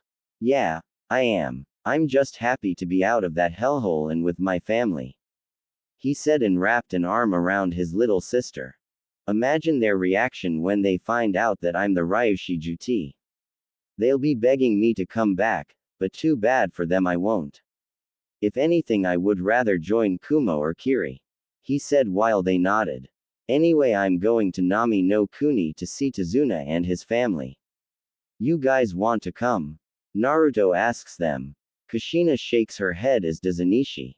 Sorry Naruto, but we're bushed from the traveling, but I'm sure Kasumi would like to join you. Yeah, you two go on ahead to Nami. We'll be resting for a while. Anishi says and wraps an arm around Kushina's waist. Naruto and Kasumi twitch when they saw this. Yeah, let's go Ni-san, I want to see Inari-chan and Tsunami Obasan. She replies and drags her brother away from them too. Once they were out of sight, Anishi grins and moves the hand he had on her waist to her cheek and squeezes it, making Kushina jump a little. Eek! Anishi, you pervert! She yells when she turns to punch him but sees him running like crazy to the compound with her in pursuit. Oi! Get back here and take your punishment like a man! She screamed while he laughed as he ran into the house. Naruto and Kasumi were sitting on a crocodile that was the size of a great white shark, reading the latest bounties in the bingo book. Benihime, Crimson Princess, the Kyuubi, was out of Naruto's body and in the form of a kid with crimson-colored fur, sleeping in Kasumi's lap and purring when she scratches her behind the ears. Hey Ni-san, the Stone Bear of Iowa and the Thunder Lion of Kumo's bounties went up. Want to go after them when we finish visiting Tazuna and his family? She asks while Naruto nods. Sure. I haven't faced any strong missing nin. That and I need some new trophies in my collection. He said like it was the most simple thing in the world while Kasumi sighs. When her brother faces a strong nin, he keeps their heads and headbands as trophies. She does the same but keeps mostly the headbands. So how many do you have now, Naruto ni? Kasumi asks as she turns a page. Naruto thinks about it and answers. 150 from Iowa, 95 from Kumo, 87 from Suna, 60 from Konoha, 75 from Kiri, AIM, and Kusa, and 50 from Takiwai. He asks but she slumps her shoulders. Damn, you beat me by 25. Oh, and I get the bounty on the Stone Bear since you got the highest one last time. She answers and shrugs his shoulders. Kasumi was without a doubt a money-hungry hunter. He liked money too, but she loves it. Just like Anishi, but he wastes his on sake and gambling. Him and Ba-chan would get along well since they both love sake and gambling, but Anishi is good at gambling. He thought while the crocodile takes them to Nami. Konohagakure no Sato. In the Hokage Tower, Tsunade couldn't help but sigh as she looked out the window and at the village. For the past 4 years, Konoha has not been doing well, and that is due to the fact that they banished Naruto. After his banishment got out to the other countries, the leaders that Naruto helped were furious. Tazuna, the mayor of Wave, had cut off all trading routes that went through Fire Country and tripled the prices for imported and exported goods that went to Konoha and any other place in Fire Country, and traded the majority of their goods with Kumo, Kiri, and Suna, and also sent all the missions they originally give Konoha to said villages. The council tried to send ambassadors to Wave and try to make a new treaty with them, but they were kicked out the second they set foot on the land by either the samurai who patrol the borders or by the hired nin. The council even went so far as to threaten and take Wave country by force. When Kumo and Kiri heard this, they threatened Konoha with war if they interfered with their business again. The leader of T country also cut off the trading ports and businesses with Konoha and did them with Suna and Kumo. When Gaara, Sunagaku's new Kazekage, heard the news, he was mad beyond belief and he created a sandstorm that stretched all the way to Fire Country's borders. He then went to the Wind Daimyo's palace and asked for him to cancel the new treaty they were planning, as well as cut off the alliance except the one where they assist each other in war. The Wind Daimyo asked why, and Gaara explained what had happened to him during the Suna-Oto invasion. Needless to say, the man agreed with him and cancelled the alliance and new treaty. Koyuki Kazuhana, the daimyo of Harugakure, was furious beyond belief when she found out Naruto was banished from Konoha. She, along with 100 of her samurai and 40 of her ninja, and marched all the way to Konoha demanding an audience with the Hokage. When she had a meeting with Tsunade and the council, she wanted to know why she banished Naruto from Konoha. The elders responded by saying that the council banished him when he failed to bring back the last Uchiha, and also because he contained the Kyuubi no Kitsune. After they said that, she rose from her seat and cursed every single one of them out, saying words that made her samurai and ninja blush. Who knew that the Spring Daimyo had such colorful language? After that, she cut off all alliances with them and refused to send any more missions to them and stopped sending them technology. She also refused to star in Jiraiya's Ika Ika movie, giving the man a heart attack. The council tried to reason with her, but she wouldn't hear it. She told them all to piss off, and the only way she'd consider an alliance with them is if they removed Naruto's exile. Other than that, she left the village and did an alliance with Kumo and Kiri. It only got worse a few months later when the Fire Daimyo came demanding why he got complaints from the country leaders about the banishment of a Naruto Uzumaki and why they cut off or tripled the cost of their resources that went to their country. Once Tsunade explained the reason, the man wasn't happy and cut Konoha's military and economic budget by 40% and stated that he would send all high-ranking missions he got for them to Suna, and the council asked why. He said it was because, unlike Konoha, who dishonored the dying words of a former kage and blamed an innocent child for the deaths of many, Suna accepted their Jinchuriki and made him their new kage, and the new Kazekage said that it was thanks to Naruto that he changed his view on life. After that, he left while the council begged him to change his mind, but he just ignored them. Tsunade sighed in frustration and rubbed her temples to get rid of the headache she had coming. It was the villagers' fault that they were in this condition. If only they'd honored the Yondaimi's dying wish, then they wouldn't be suffering. She had her Anbu look for the blonde, but the search failed. It was like he disappeared from the elemental nations. She prayed that he wasn't captured by the Akatsuki. Jiraiya's spy network couldn't even find him. Hopefully he's somewhere happy and living his life. That's when an Anbu with a cat mask appeared kneeling in front of her superior. Hokage-sama, the council is in the meeting room waiting for you to come. She replies while Tsunade nods and gets up from her seat, heading for the meeting room. Council chambers. The clan heads and elders council were in the meeting room waiting for Tsunade to appear. The door opens, revealing the Godime Hokage, who went to her chair and sat down. Hokage-sama, glad you could make it. We need to talk about a certain ninja that has gotten a lot of attention lately. Danzo said while opening his only eye. Tsunade sighs and rubs her temple. What ninja may I ask Danzo? I have a busy schedule, so make this quick.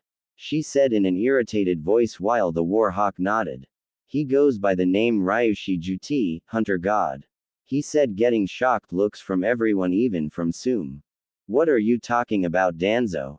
The Ryushi Juti is a myth, a fairy tale grown-ups make up to scare little kids. Said Inoichi, who also heard the name but thought he was just a legend. I agree with Inoichi on this one. If the Ryushi Juti was real, then we would at least have a picture or something. Choza said while Hiyashi nodded. I must agree also. There's no way for some of his reputation can be real if we don't have any proof that he is. I didn't come to this meeting to hear some child's fairy tale. The Ryushi Jote is said to a freelance bounty hunter who is said to have never lost a bounty or fail in an assassination mission. Not to mention he takes on missions that make our Anbu look like amateurs, and his tracking abilities make the Inuzuka clan look like a joke. The Hyuga head says while Sum glares at him. I too must agree with Hiyashi-san's logic. The way people talk about this bounty hunter seems too far-fetched. It doesn't change the fact that Iwa has listed this man as an S going on SS ranked nin with a flea on sight order. I'm sorry to say that this man is nothing more than a ghost. Shibi said. Shikaku was thinking about this man that has Iwa and the criminal underworld scared and muttered troublesome. I believe that the Ryushi Juti is real, Hiyashi-san. Shibi-san. The Nara clan head said while Inoichi looks at his teammate in shock, as do the other clan heads. Troublesome, let me explain. The Ryushi Juti was said to have appeared about 3 years ago, killing a group of missing Iwa nin and pirates who raided a porting village in river country, but after that he disappears. A couple of months after that, a lot of missing nins' bodies appear at the borders of each country with their heads missing and their bodies torn to ribbons. Also, it's possible that the man doesn't leave anything behind to prove that he exists. No tracks, clothing, damaged weapons, nothing. It's like he vanishes once he gets a job done and makes sure no one can find him. Kinda like a ghost. Another reason he does this is because he knows that every single village or organization will want him on their side and doesn't want to deal with that, since he doesn't want to be tied to a village. It would not only ruin his line of work, but it'll be easier for his enemies to find and kill him. He'd probably beat me in a game of shogi. Hio planed while everyone took in his explanation. What Shikaku speaks is true. The Ryushi Juti is indeed real. Said a voice from the window. Tsunade turned her head to see her former teammate leaning against the wall. Jiraiya, how long have you been here? Tsunade asks. For a while. If I were you, Haim, I wouldn't try to seen Anbu after him. Iwa tried that once and ended up losing 35% of their Anbu and Hunter Nin. They were all brought back to Iwa's borders with their heads missing and their bodies torn to shreds. The Toad Sage said with a grim look on his face. Why, you're kidding. He destroyed a small fraction of Iwa's forces like that. He must be at least Sanin or Cage level to be able to pull that off. Sum said with a look of awe on her face. I kid you not. If he's strong enough to do that, then our Anbu will be no match for him. I doubt if I could take him on and live. I might injure him, but it'll cost me my life. I would recommend not provoking him at least until we get more info on him. He said. Tsunade nodded. Then it's settled. We will not go after the Ryushi Juti until we have more info on him. If I find out that any of you have sent Anbu to find him, I will have you thrown in jail and stripped of your positions. She ordered while glaring at the elders. She gets up and leaves the office, hoping that this legendary hunter does not come to Konoha. Oh Kami, did you see who got Seta and Jira? Who was that guy? Kiji asked. I think that was the Ryushi Juti, hunter god. He said while Yatsuki and Karatsuki eyes widen in horror and looked at him. Why, you're kidding. That man is a myth, a scary story kids are told. Karatsuki started to sweat like crazy. There's no Ryushi Juti here. You guys got worked up over no, wop. Those were his last words when his body jerked backwards and was embedded into a tree branch with a black arrow lodged into his head. Kuratsuki screamed in horror when she saw her teammate's body hang on the branch with a look of shock on his face before he died. Why you? It can't be. You can't be real. You just can't. He cried out in horror. The Ryushi Juti narrows his yellowish-orange red-tinted slitted eyes at the man while three more shadowy figures that appeared to be reptilian approached the man and growled at the trapped Iwa Nin who was trembling in fear and sweating bullets. You're not worthy to die by my hand. Instead I'll let my friends here deal with you. They haven't had a decent meal for a while and I'm sure they would enjoy tearing you apart. He replies in a dark tone while the raptors snarled, revealing razor-sharp teeth and saliva dripped from their mouths. Enjoy your meal my Shiryu Hanryo, hunting partners. The Ryushi Juti replied and walked away. The raptors grinned at the whimpering Nin. They then roar and leap down into the ditch and started to rip their meal apart. Kiji's blood-curdling screams echoed through the tropical forest due to the fact that he's being eaten alive by the ultimate predators. Bandit camp near the borders of Kaminari no Kuni and Hai no Kuni. Two unmasked Anbu from Konoha were tied up in a tent with all their weapons and armor gone, leaving them in sleeveless shirts and black pants. They had bruises, cuts and a black eye on their beautiful faces. One appeared to be 20 and had red markings on her faces, long brown hair that had a few bangs and was tied into a ponytail. She was Hana Inuzuka. The other female appeared to be 24 and had long purple hair that stopped to her mid-back and ivory-colored skin. She was Yugao Uzuki. Both her and Hana were returning back to Konoha after completing an assassination mission. They were exhausted from the mission and were attacked and captured by two missing nin from Kumo and Iwa. They were the Kuma Ishi, Stone Bear, and the Shishi Hekareki, Thunder Lion, missing nin from Kumo and Iwa, wanted for the kidnapping and raping of women, both civilian and kunoichi. They were stripped of their weapons and thrown in a tent where they'd be used for stress relief. They also saw a bunch of other missing nin that had women in cages who were crying and begging for help while the men just laughed at them. They got smacked around for a while and then the two left the tent. Hana had a few broken ribs and swore that she could smell blood which was flowing down the side of her hair. Same with Yugao. The Inuzuka heiress groaned in pain as she turned over to Yugao who was coughing up blood and spat. Damn it. I swear if I get out of this I'll castrate those bastards. She said but winced in pain as she heard a rib pop. Kuso. My ribs. Hana nods but was too weak to talk. She knew that they would not get out of this and they'd be raped and killed once they're no longer needed. She was cursing inwardly. She'll never see her Ka-san, brother, partners, friends, family or clan again, and worse, she was gonna have her innocence taken from her by a rapist. When these thoughts came to her mind she couldn't help but have tears fall from her eyes. Yugao saw this and couldn't help but feel sorry for her. It seems life is cruel after all, she said bitterly while Hana was sobbing quietly. Outside of the tent and in the camp, the missing nin and bandits were drinking, laughing and harassing the women they caught who were in cages. Meanwhile, two figures in the shadows with yellowish-orange colored eyes were watching this from the trees. Those pigs. Who do they think they are, treating women as if they were playthings? I swear none of them will leave this forest alive. Kasumi snarled, trying to keep herself from charging into the camp. Naruto wanted to do the same. He already had summoned raptors around the area and near the camp. I know Kasumi. Wait a minute, he said as he saw a missing IWA nin open a cage and drag a female out. Come on, bitch, he snarled as he dragged the kicking and screaming woman into the forest. Naruto narrowed his eyes. Stay here, Imouto, I'll deal with that scum, he says, getting a nod from her and vanishes. In the forest, the Iwa nin was swearing as he dragged the kicking and screaming woman through the forest. He had enough and grabbed her by the collar and slapped her. The woman had short brown hair and gray eyes. She yelped as she fell onto the ground. The Iwa nin grinned and unzipped his pants, revealing his erect member. The woman looks at him with horror and fear in her eyes.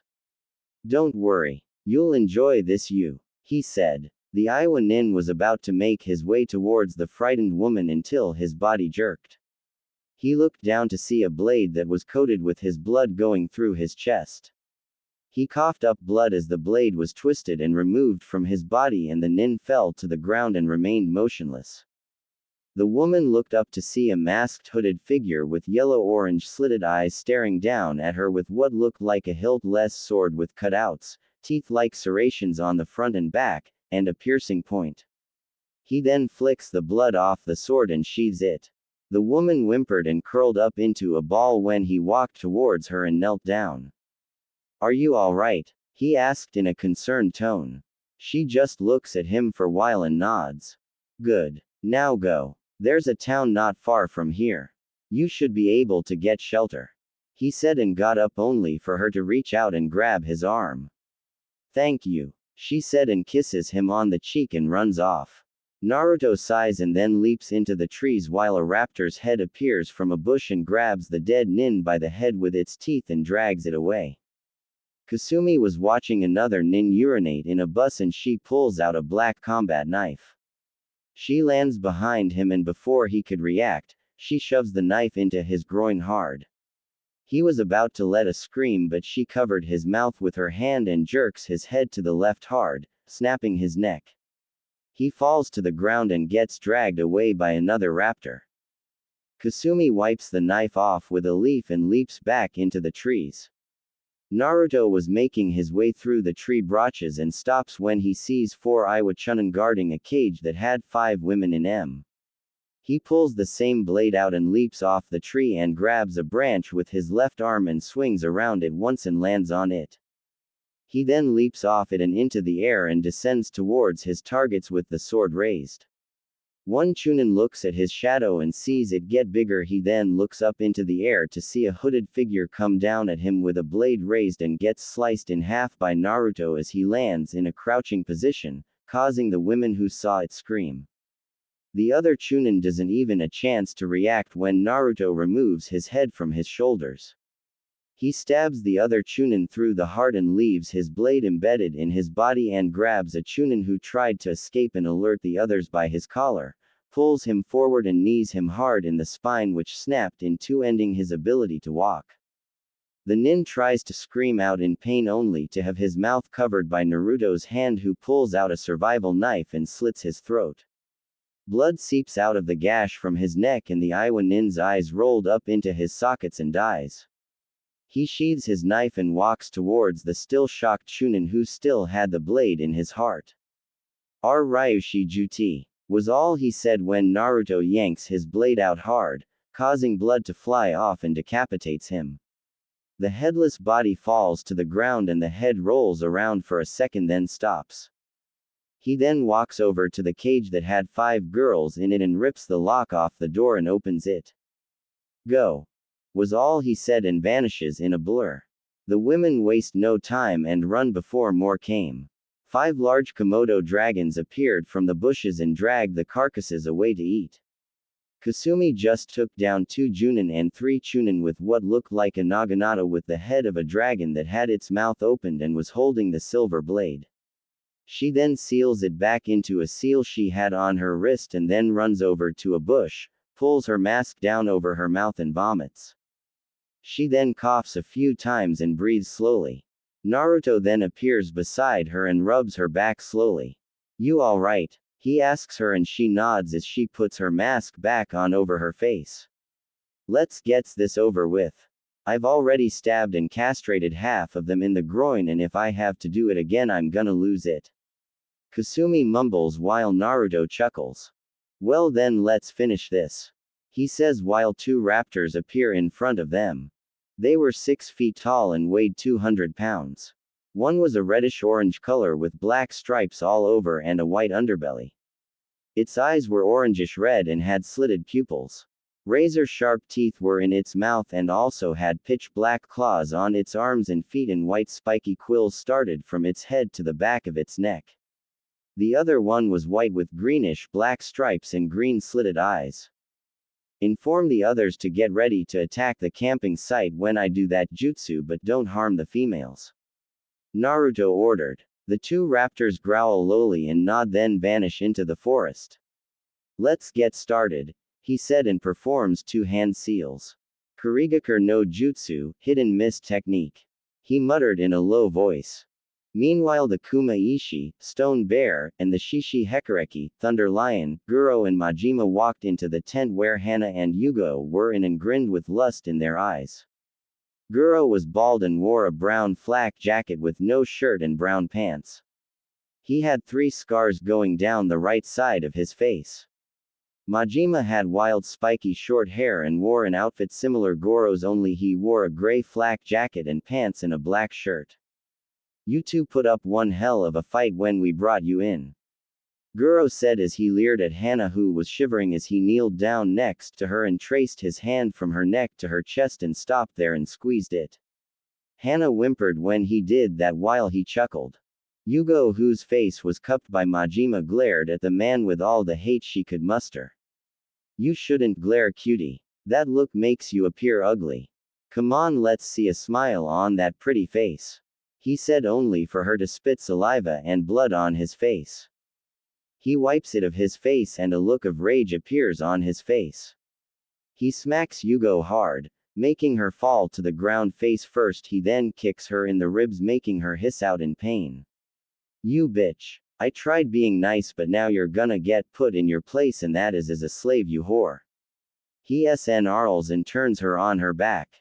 Guro was laughing at this and grabbed Hana by her hair, getting a hiss of pain out of her, and pulls her to his eye level with an evil smile on his face. I'm gonna enjoy you, Inuzuka. I got these scars from your bitch of a mother and I've hated your clan ever since. I think I'll have you suck me off first. He says and forces her on her knees while he unzips his pants and pulls out his erect member. Hana's eyes widen in fear. If you bite me, you're dead. He growled and started to bring her head closer to his member while she struggles to move her head away from him while tears fell from her eyes. Majima forced Yugao legs opened and he was smiling like a madman.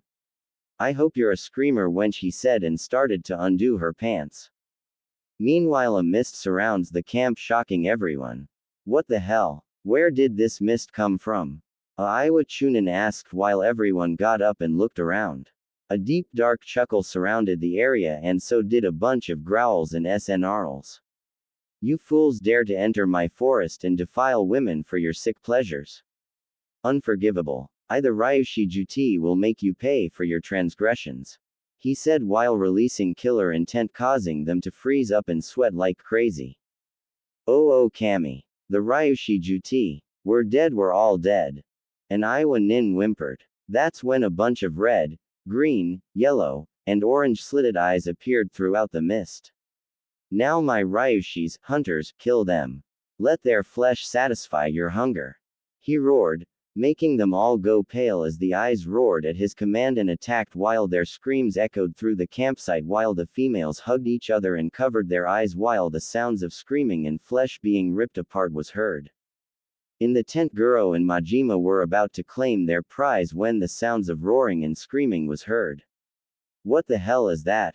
Guro said as he turned his head to the entrance of the tent. Hana decided to use this distraction to her advantage. She bared her fang and used what little strength she had to force herself to her feet and sank her fangs into the surprised man's collarbone and getting the taste of blood in her mouth. Guro cried out in pain and ended up stumbling backwards out of the tent, and they both fell outside. Guro? Majima asked. Yugao saw this distraction and without warning she pushed herself forward and head-butted the man hard in the face. The sound of cartilage breaking entered her ears and Majima screamed out in pain while clutching his face. Yugao sprung to her feet, charged at the man and shoulder tackled him out of the tent. The Kumo Nin went flying out of the tent still holding his nose, and Yugao hit the ground hard and cried out in pain as 3 of her ribs snapped and her right shoulder dislocated. She got up still, ignoring the pain she was in right now. She was going to kill this bastard if it was the last thing she did. Majima got up slowly. Yugao then leapt into the air behind Majima and wrapped her legs around his head. The weight from her body brought them both down and she tightened her grip on his neck while he struggled to pry her legs off his neck. "I'm going to snap your neck, you son of a bitch," she cried while his legs flopped around wildly like a fish. Hana was on top of Guro with her canines inserted deeply into his collarbone. Blood squirted out as she twisted and dug her teeth into his flesh. Her eyes were slitted like her mother's and her appearance was more feral. If she died, she'll die fighting even if she could only use her teeth to fight. "Aw, get thee off me, you bitch," Guro cried out as they rolled around the ground, but she still kept her grip firm. "I said get off, you bitch," he yelled and started to punch her on the top of her head continuously. Hana grunted but still kept her grip on him. After a couple of hits her head started to bleed more and her grip started to get weaker and her vision weaker. "You damn bitch, get off now," he yelled and kicked her hard in the ribs. Her eyes widened from the pain and she let out an ear-splitting scream while flying into the air and hitting the ground hard. Yugao heard this and had a look of worry on her face. Majima took this chance and grabbed one of her ankles and sent electric currents through her body. Yugao let out a scream of agony as volts of electricity coursed through her body, frying her from the inside out. She releases her grip, rolls away, and curls up in pain as smoke rose from her body. Guro got up slowly and created an earth spear out of his right arm and walked towards Hana with a look of insanity in his eyes. "Being my bitch. You're better off dead," he says and brings it up to the air while Hana was coughing up blood and trying to breathe at the same time. "Die," he roared and brought the spear down, intending on running her through the head, but a silver blade went through his heart, making his body pause. Then it fell backwards, hitting the ground with a thud. A redhead with a mask covering half of her face appeared and walked towards the body of the stone bear and removed her naginata from the body and severed his head. She then sealed it and the body into a scroll. "Well, that was fun," she said sarcastically, but then saw a female with markings on her face coughing up blood and having trouble breathing. Kasumi's eyes widened and she ran towards her and knelt down. She also removed the rope she was tied in. Majima now had her hoisted in the air by her throat and was cutting off her air supply. He then slammed her onto the ground and then slammed his foot down onto her chest, causing her to yell out in pain. He grinned like a madman as he added more pressure to her chest, making tears fall out of her eyes from the pain she was in. "So you finally broke, huh? Good." He raised his foot off of her and pulled a sledgehammer from the seal in his arm and raised it high. "Enjoy your new life in hell," he roared until he heard the sound of electricity and the sounds of an eagle crying. "Washi Ise, eagle's cry," a voice cried out as he plunged his yellow lightning-covered hand through the man's back and out of his chest cavity. Blood fell from Majima's mouth as the hand tore out of the man's body and the sickening sound of flesh and bone being ripped was heard. Yugao looked up at her savior and saw him with a hood and mask covering half of his mouth and saw a few strands of blonde hair. He pulls out a strange black sword and severs the head of the missing nin and seals it in the body away. He then stares down at her with his yellow-orange slitted eyes. He then sheathes the sword and walks towards her. She tries to sit up but falls back down in pain. Naruto kneels down, cuts her free from the rope, and looks at her. "Your right shoulder is dislocated. I'm gonna put it back in place," he said. Yugao nodded and watches as he places his right hand on her shoulder and his left hand on her arm. He then places a firm grip on her shoulder and pushes it in fast and hard. "Ah, goddammit, that shit hurts," Yugao yelled. Naruto then placed one arm under her leg and the other one on her back and carefully lifted her up, holding her bridal style. What are you doing?" she asked with a tint of pink on her cheeks due to the fact that she could feel the muscle from his arms. "Helping you up. You have 3 cracked ribs and if you try to walk they'll puncture your lung," he answered, getting an "oh" from her while walking towards Kasumi, whose hands were glowing white, trying to heal Hana, who was breathing slowly. "Will she be alright?" Yugao asked while Kasumi nods without looking at her. Hi. She will soon, but her lungs have been punctured by some broken ribs. She also has a small crack on the left side of her skull and a broken collarbone. We have to take her back to our place to treat her thoroughly. Kasumi answered. Naruto performed one-handed seals and finished them at the ram seal. The raptors had just finished with their meals and were now leaving the bloody camp. Kasumi stopped healing Hana and went to free the women. After that, she helped Hana up, who winced in pain. Kasumi, hold on and don't let go, he said. As a yellow aura surrounded them and they vanished. Meanwhile, an Anbu with a hawk mask saw this and shunshined away informed the Hokage. Underground Uzumaki compound recovery room. Yugao slowly opened her eyes and found herself in a bed with a cover on top of her. She had some patches and bandages on her face and her forehead was wrapped as well. She lifted the covers and found herself wearing a purple robe. She then sits up carefully and sees that her arms, legs, and torso were bandaged also. The room was pure white and there were different kinds of paintings in the room. Yugao then looks around to see Hana, who had bandages on her as well and was sleeping softly. Where are we? The last thing I remember is disappearing from that camp and appearing in front of a compound before passing out. She thought, but then heard footsteps. She looks at the door only to see a 14-year-old girl with red hair and bluish-green eyes walk in with a tray with 2 bowls on it. She also had canines jutting from her upper lip. She was also wearing a sleeveless tank top shirt that hugged her body and showed off her figure, which seemed to be more developed than other 14-year-old girls. She also wore crimson red pants and black ninja sandals. She blinks at Yugao a few times then smiles. So you're finally awake. That's good, she said with a kind voice. The Anbu captain nodded but looked at her in shock. So you were the girl who works with the Ryushi Juti, huh? Kasumi nods and walks forward and sets the tray down.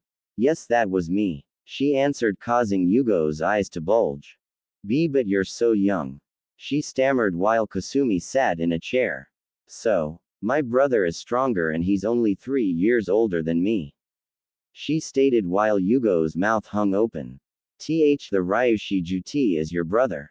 And he's only 3 years older than you? Yugao asked. Kasumi nods but laughs at the expression on her face. Yeah, he is. I don't see how you find it so hard to believe. I mean, your village did have an Anbu captain who was 13 when he joined. Kasumi says, and Yugao couldn't help but agree, but then a serious expression appeared on her face. Why did you save us? She asked with a tone that sounded like a demand but froze when Kasumi gave her an icy glare. It was either save you or let those bastards rape you and those women they caught. The Ryushi Juti may be feared throughout the elemental nations, but he's not heartless. There are only a few things he hates, and they are traitors, criminals, perverts and rapists, she said, straining the word. He'd kill anyone who would think of raping another person, especially females. After all, he did stop that slave trade that the Yakuza had in Ocean Country and also killed the main bosses who started it, so if I were you, I wouldn't jump to conclusions. No wonder he hates Konoha, she said while Yugao looks down in shame, but then her eyes widened. Wait, why does he hate Konoha? What did we ever do to him? She asked. You misunderstood me, Anbu-san. It's not Konoha he hates but the people who run the village. He stated that the ones who run the village are arrogant, short-minded, corrupt, and power-hungry fools who'd stab each other in the back because they trust no one. Kasumi replied, which caused Yugao to protest. That's not true. Not everyone in Konoha is like that. The Hokage is an honorable and respected person. She'd never stoop to being corrupt. Kasumi sighed. Again, you misunderstood me. I wasn't referring to the Hokage. I was referring to Konoha's council. I mean, it's their fault that the village is suffering right now due to the fact that they banished a ninja who not only saved the countries you were tied to but also because he failed to bring back a traitor who had a bloodline and went to an even bigger traitor. But what's worse about it is that he was banished for containing a biju, but not just any biju, the Kyuubi no Kitsune. Is that true or not? She asked in an icy tone. Yugao flinched at her words and looked at the sheets of her bed. It is true. A lot of countries are disgusted with what we did, even the ones who had Jinchurikis. The fire daimyo is also disappointed with us and punished us for our actions towards the boy. Only 20% of us respected the Yondaime's wish, but the rest, well, you know. I held no hatred for the boy and was even his bodyguard when he was little. He was the barrier that protected us from the Kyuubi's wrath, and those fools nearly destroyed it. She said while clenching her fists. I just hope that he's living a great life now, that he doesn't have to look over his shoulder in fear anymore. She said with a sad smile on her face. Kasumi just looks at her and her expression softens. She looks over to see Hana groaning and opening her eyes. Why the hell does my head hurt so much? Feels like my skull was smashed in with a rock. She said and tilts her head and sees Yugao and a red-headed female looking at her. Yugao, who is that and where are we? She asked and sat up but groaned in pain.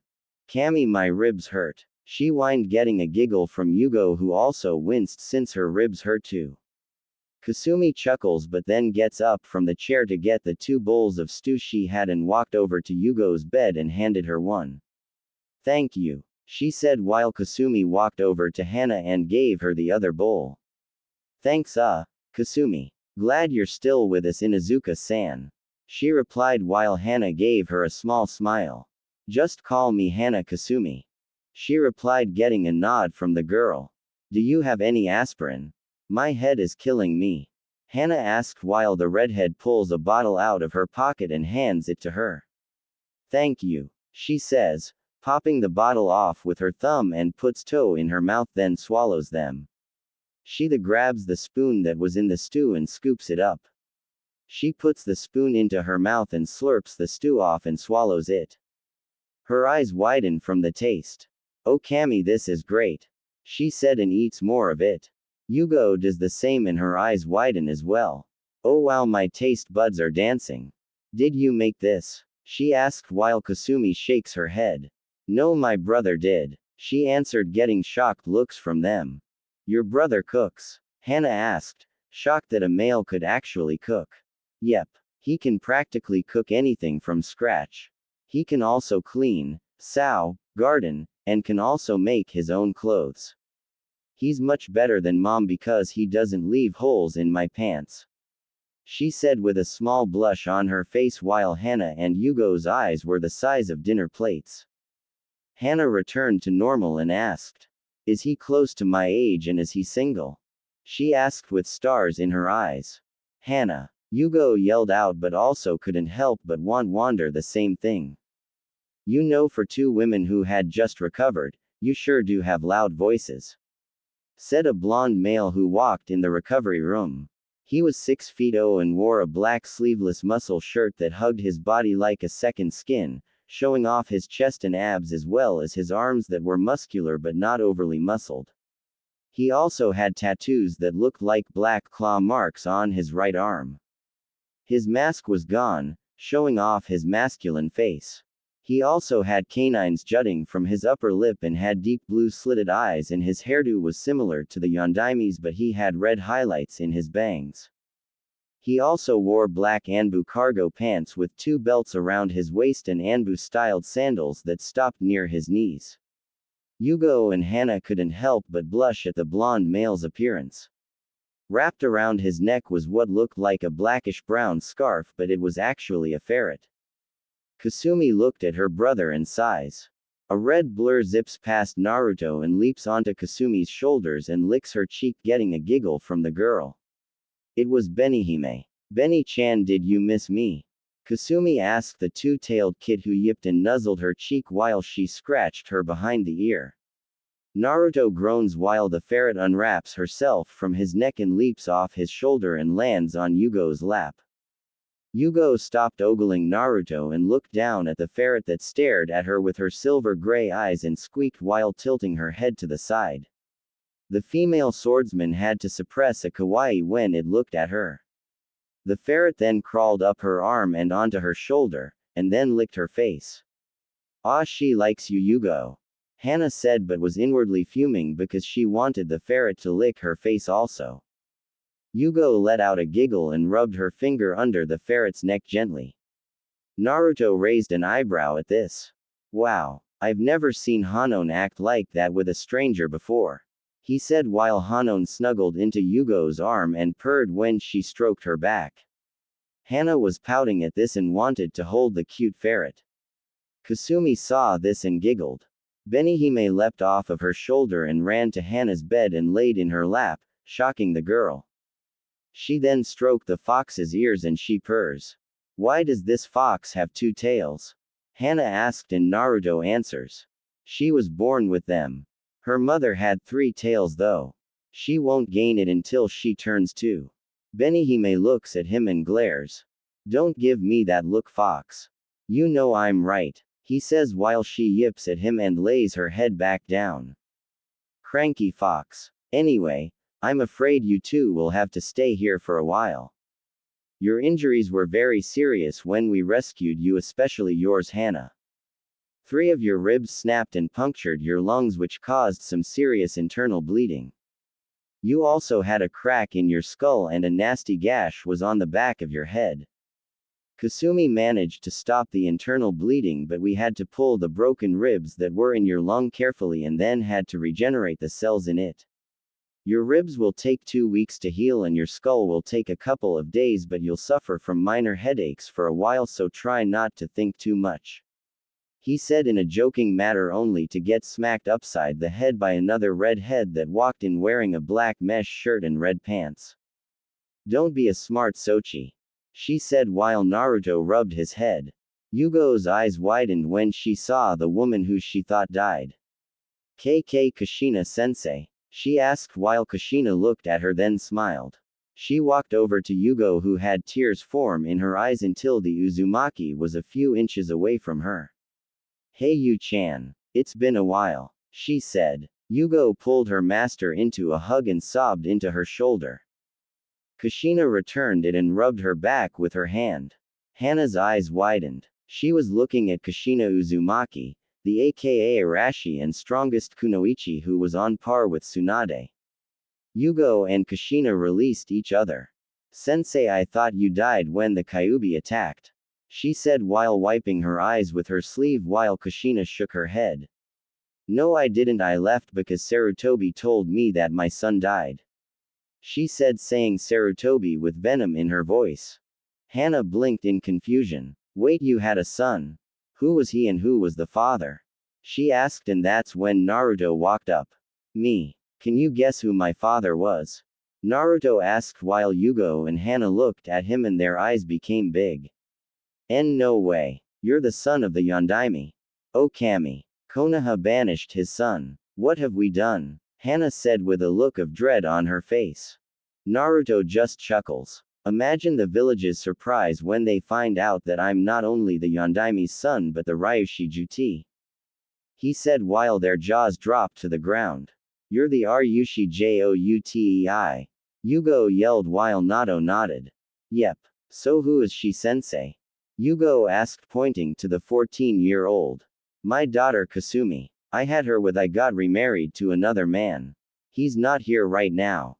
He went to Kiri to deal with some pirates that were raiding the docks. Kushina answered. Now that we know who you really are, what's going to happen to us? Hana asked, hoping that Naruto won't kill them. Nothing. Once you're healed up, you're free to go. It doesn't matter to us. Konoha's no threat to me or my family, and we can deal with any ninja that comes from there, he answered and walked over to Kasumi and placed his hand on her head. Kasumi here is on par with Hitaki Tem and can take on 2 Anbu units without breaking a sweat, he replied while I smiled. Sorry, but I won't tell you how strong I am. That was when a raptor appeared in front of Naruto, growling and chirping. Said Blonde's eyes widen and they narrow. How many? He asked while the raptor chirped. Damn. Ka-san, I'll be back. We appear to have some guests in our jungle. he said and walks out of the room while the raptor disappears in a puff of smoke. Naruto, who is it? Kushina asks. Naruto turns around with a dark look on his face.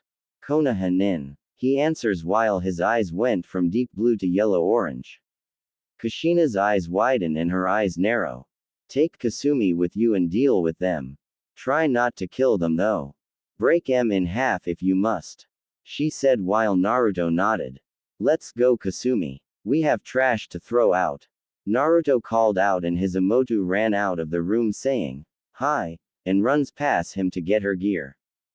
Naruto then walks into the dark tunnel as well while his eyes glowed in the dark.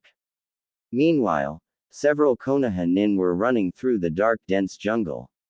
They were Asuma, Guy, Anko, Kurenai, Kakashi, Neji, Kiba and Akamaru. Their mission was to search for Yugao and Hana, who were reported to have been abducted by the Ryushi Juti and his partner by an Anbu. Tsunade had no choice but to send them to try to retrieve them or listen to the council bitching about it. Kakashi, however, was still a Chunin despite the elders' protest, but the Senju wouldn't hear it, stating that he abused his position and needs to be humbled. His colleagues heard about the thrashing he got from Kurenai after what he said and didn't feel sorry for the man. They just ignored him and didn't invite him for drinks or any other things they did on their downtime. Anko also gave the Cyclops a thrashing he'd never forget. They continued to run until Asuma stopped, as did the others. They heard growling. What the hell was that? Anko asked. Don't know, but I've never heard something growl like that. Kiba sniffed the air and got stiff. Whoever growled like that is reptilian. The Inuzuka replied. Neji activated his Byakugan to try and find the source. That odd. My Byakugan isn't picking up any heat signatures. They must be capable of lowering their body temperatures. He said as he increased his vision but still got nothing. Great. So we do not know if they're a threat or not. Kakashi asked while Guy pulls out two black tonfas. Get ready for a fight everyone. Whatever Kiba and Akamaru sensed are close by. He said in a serious tone. Asuma pulled out his trench knives. Kiba flexed his claws and Akamaru's fur stood up. Neji got into a Juken stance with his Byakugan activated. Anko pulled out two kunai as did Kurenai and Kakashi. Suddenly, a bunch of red, yellow, orange, and green eyes appeared around them, growling from the tropical plant life. One leapt out of the plant life that hid them and landed a couple of feet away from them. The Junin had looks of shock, fear, and awe when they saw the reptilian creature stand before them hissing. It was 6 feet tall, 13 feet long and weighed around 200 pounds. Its skin tone is a blackish-brown color, had 2 light blue stripes starting from its neck to the end of its tail and was white on the creature. Also had a crest on the middle of its nose that was red, and it had feather quills on the back of its head that stopped to the end of its neck. Its red slitted eyes stared the Junin down. It also had a long thick tail that it could probably be used for combat, but that's not what got their attention. On its long arms were 3 pairs of long black curved claws that appeared to be razor sharp, and on its feet were 3 claws, but the third one was longer and stood straight up and looked like it could cut a person open with a mere twitch. The creature then snarled and opened its maw, revealing a pair of razor sharp teeth that could tear through flesh as if it were paper. Every Junin had wide eyes when they looked at it. What kind of animal is that? Kurenai asked while the raptor started to walk left and right in a slow fashion while eyeing his new prey. Saliva dripped from his mouth and his hisses grew louder. Who knows? But something tells me that we're on in its menu. Neji replied. Akamaru tensed up more and growled at the bushes. 14 more of them came out of hiding, hissing and snarling at their new prey while approaching them slowly, flexing their claws and snapping their teeth a few times. Some were dark brown with green slitted eyes, others were whitish-gray with blackish-brown spots and yellow slitted eyes, and the rest were orange with tiger-like stripes and orange slitted eyes. Shit. This doesn't look good, Asuma said while increasing his grip on his trench knives. Anko grinned at them and licked her lips. I wonder if I can keep one as a pet. The snake mistress replied, getting a glare from Kurenai. This isn't a time to joke around, Anko. Kurenai said while Anko chuckled. Who said I was kidding? Anko answered back while the others got ready. What are they waiting for? Kiba asked Neji. For their leader to order the attack. They're not just animals, Kiba. They're smart. They're a pack who works as a team like we do. I suggest we keep our distance from them. Their claws and teeth prove that they're proficient in close combat, which is bad for most of us. The Hyuga answered. Kiba snorted. So what? They're a bunch of overgrown lizards. I doubt they could take on an Inuzuka. He said arrogantly. The leader heard this and his eyes flared and he snarled loudly at the two-legged mammal. How dare that ninja mock us? I'm gonna enjoy ripping him apart. He ranted in his mind. He then lets out a roar and charges at the ninja who mocked him. Oh shit, he's coming for me.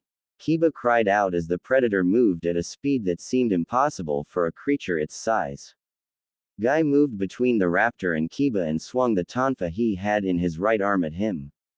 To everyone's surprise, it leapt over Guy, who was also shocked, landed on the ground, and still charged at the frightened Inuzuka with its maw opened wide and its claws ready to rip him apart. Before he could do that, Anko delivered a roundhouse kick to the leader's side and sent him tumbling on the ground. Anko glared at Kiba, who had the nerve to look sheepish. Don't get you, mutter, next time I'll let him rip you apart. Anko said in a scary voice. The leader got back up on his feet and roared. The other roared back and charged at their new prey. Anko and the leader stared each other down. He growled at the scantily clad Kunoichi, who just smiled, which confused yet irritated the raptor. They circled each other, waiting for one to attack. The raptor just hissed and flexed his claws while Anko's grin became predatory. The leader then charged at Anko, who had her two kunai ready and started snapping at her head. Anko dodged them, and after the fifth one, she kicked the hunter in its lower jaw, causing him to stagger back a little. He shook his head to get the stars out of his head and saw the snake mistress charge at him and swing one of her kunai at his throat. He moved sideways and snapped at her side, but she twisted her body and punched him on the side of his head. The raptor grunts a little from the punch but couldn't help but be impressed with this ninja's strength. Too bad he had to kill her. The ancient predator swung its large tail at the woman, who leaps over the attack and lands on the ground. The raptor then swipes at Anko's back with his claws and she barely dodges them. Her trench coat gets shredded from the bottom though. She looks down her ruined coat and glares at the raptor. You damn lizard, this is my favorite coat. I'll take your hide as compensation. She yelled and charged at the raptor, who roared back and charged towards her. While the Konoha nin were taking on the pack, two dark figures with yellow-orange eyes were watching the fight. It appears our friends have found the rotten leaves. Let's go, Kasumi, he said as he draws his katana from his back, as does she.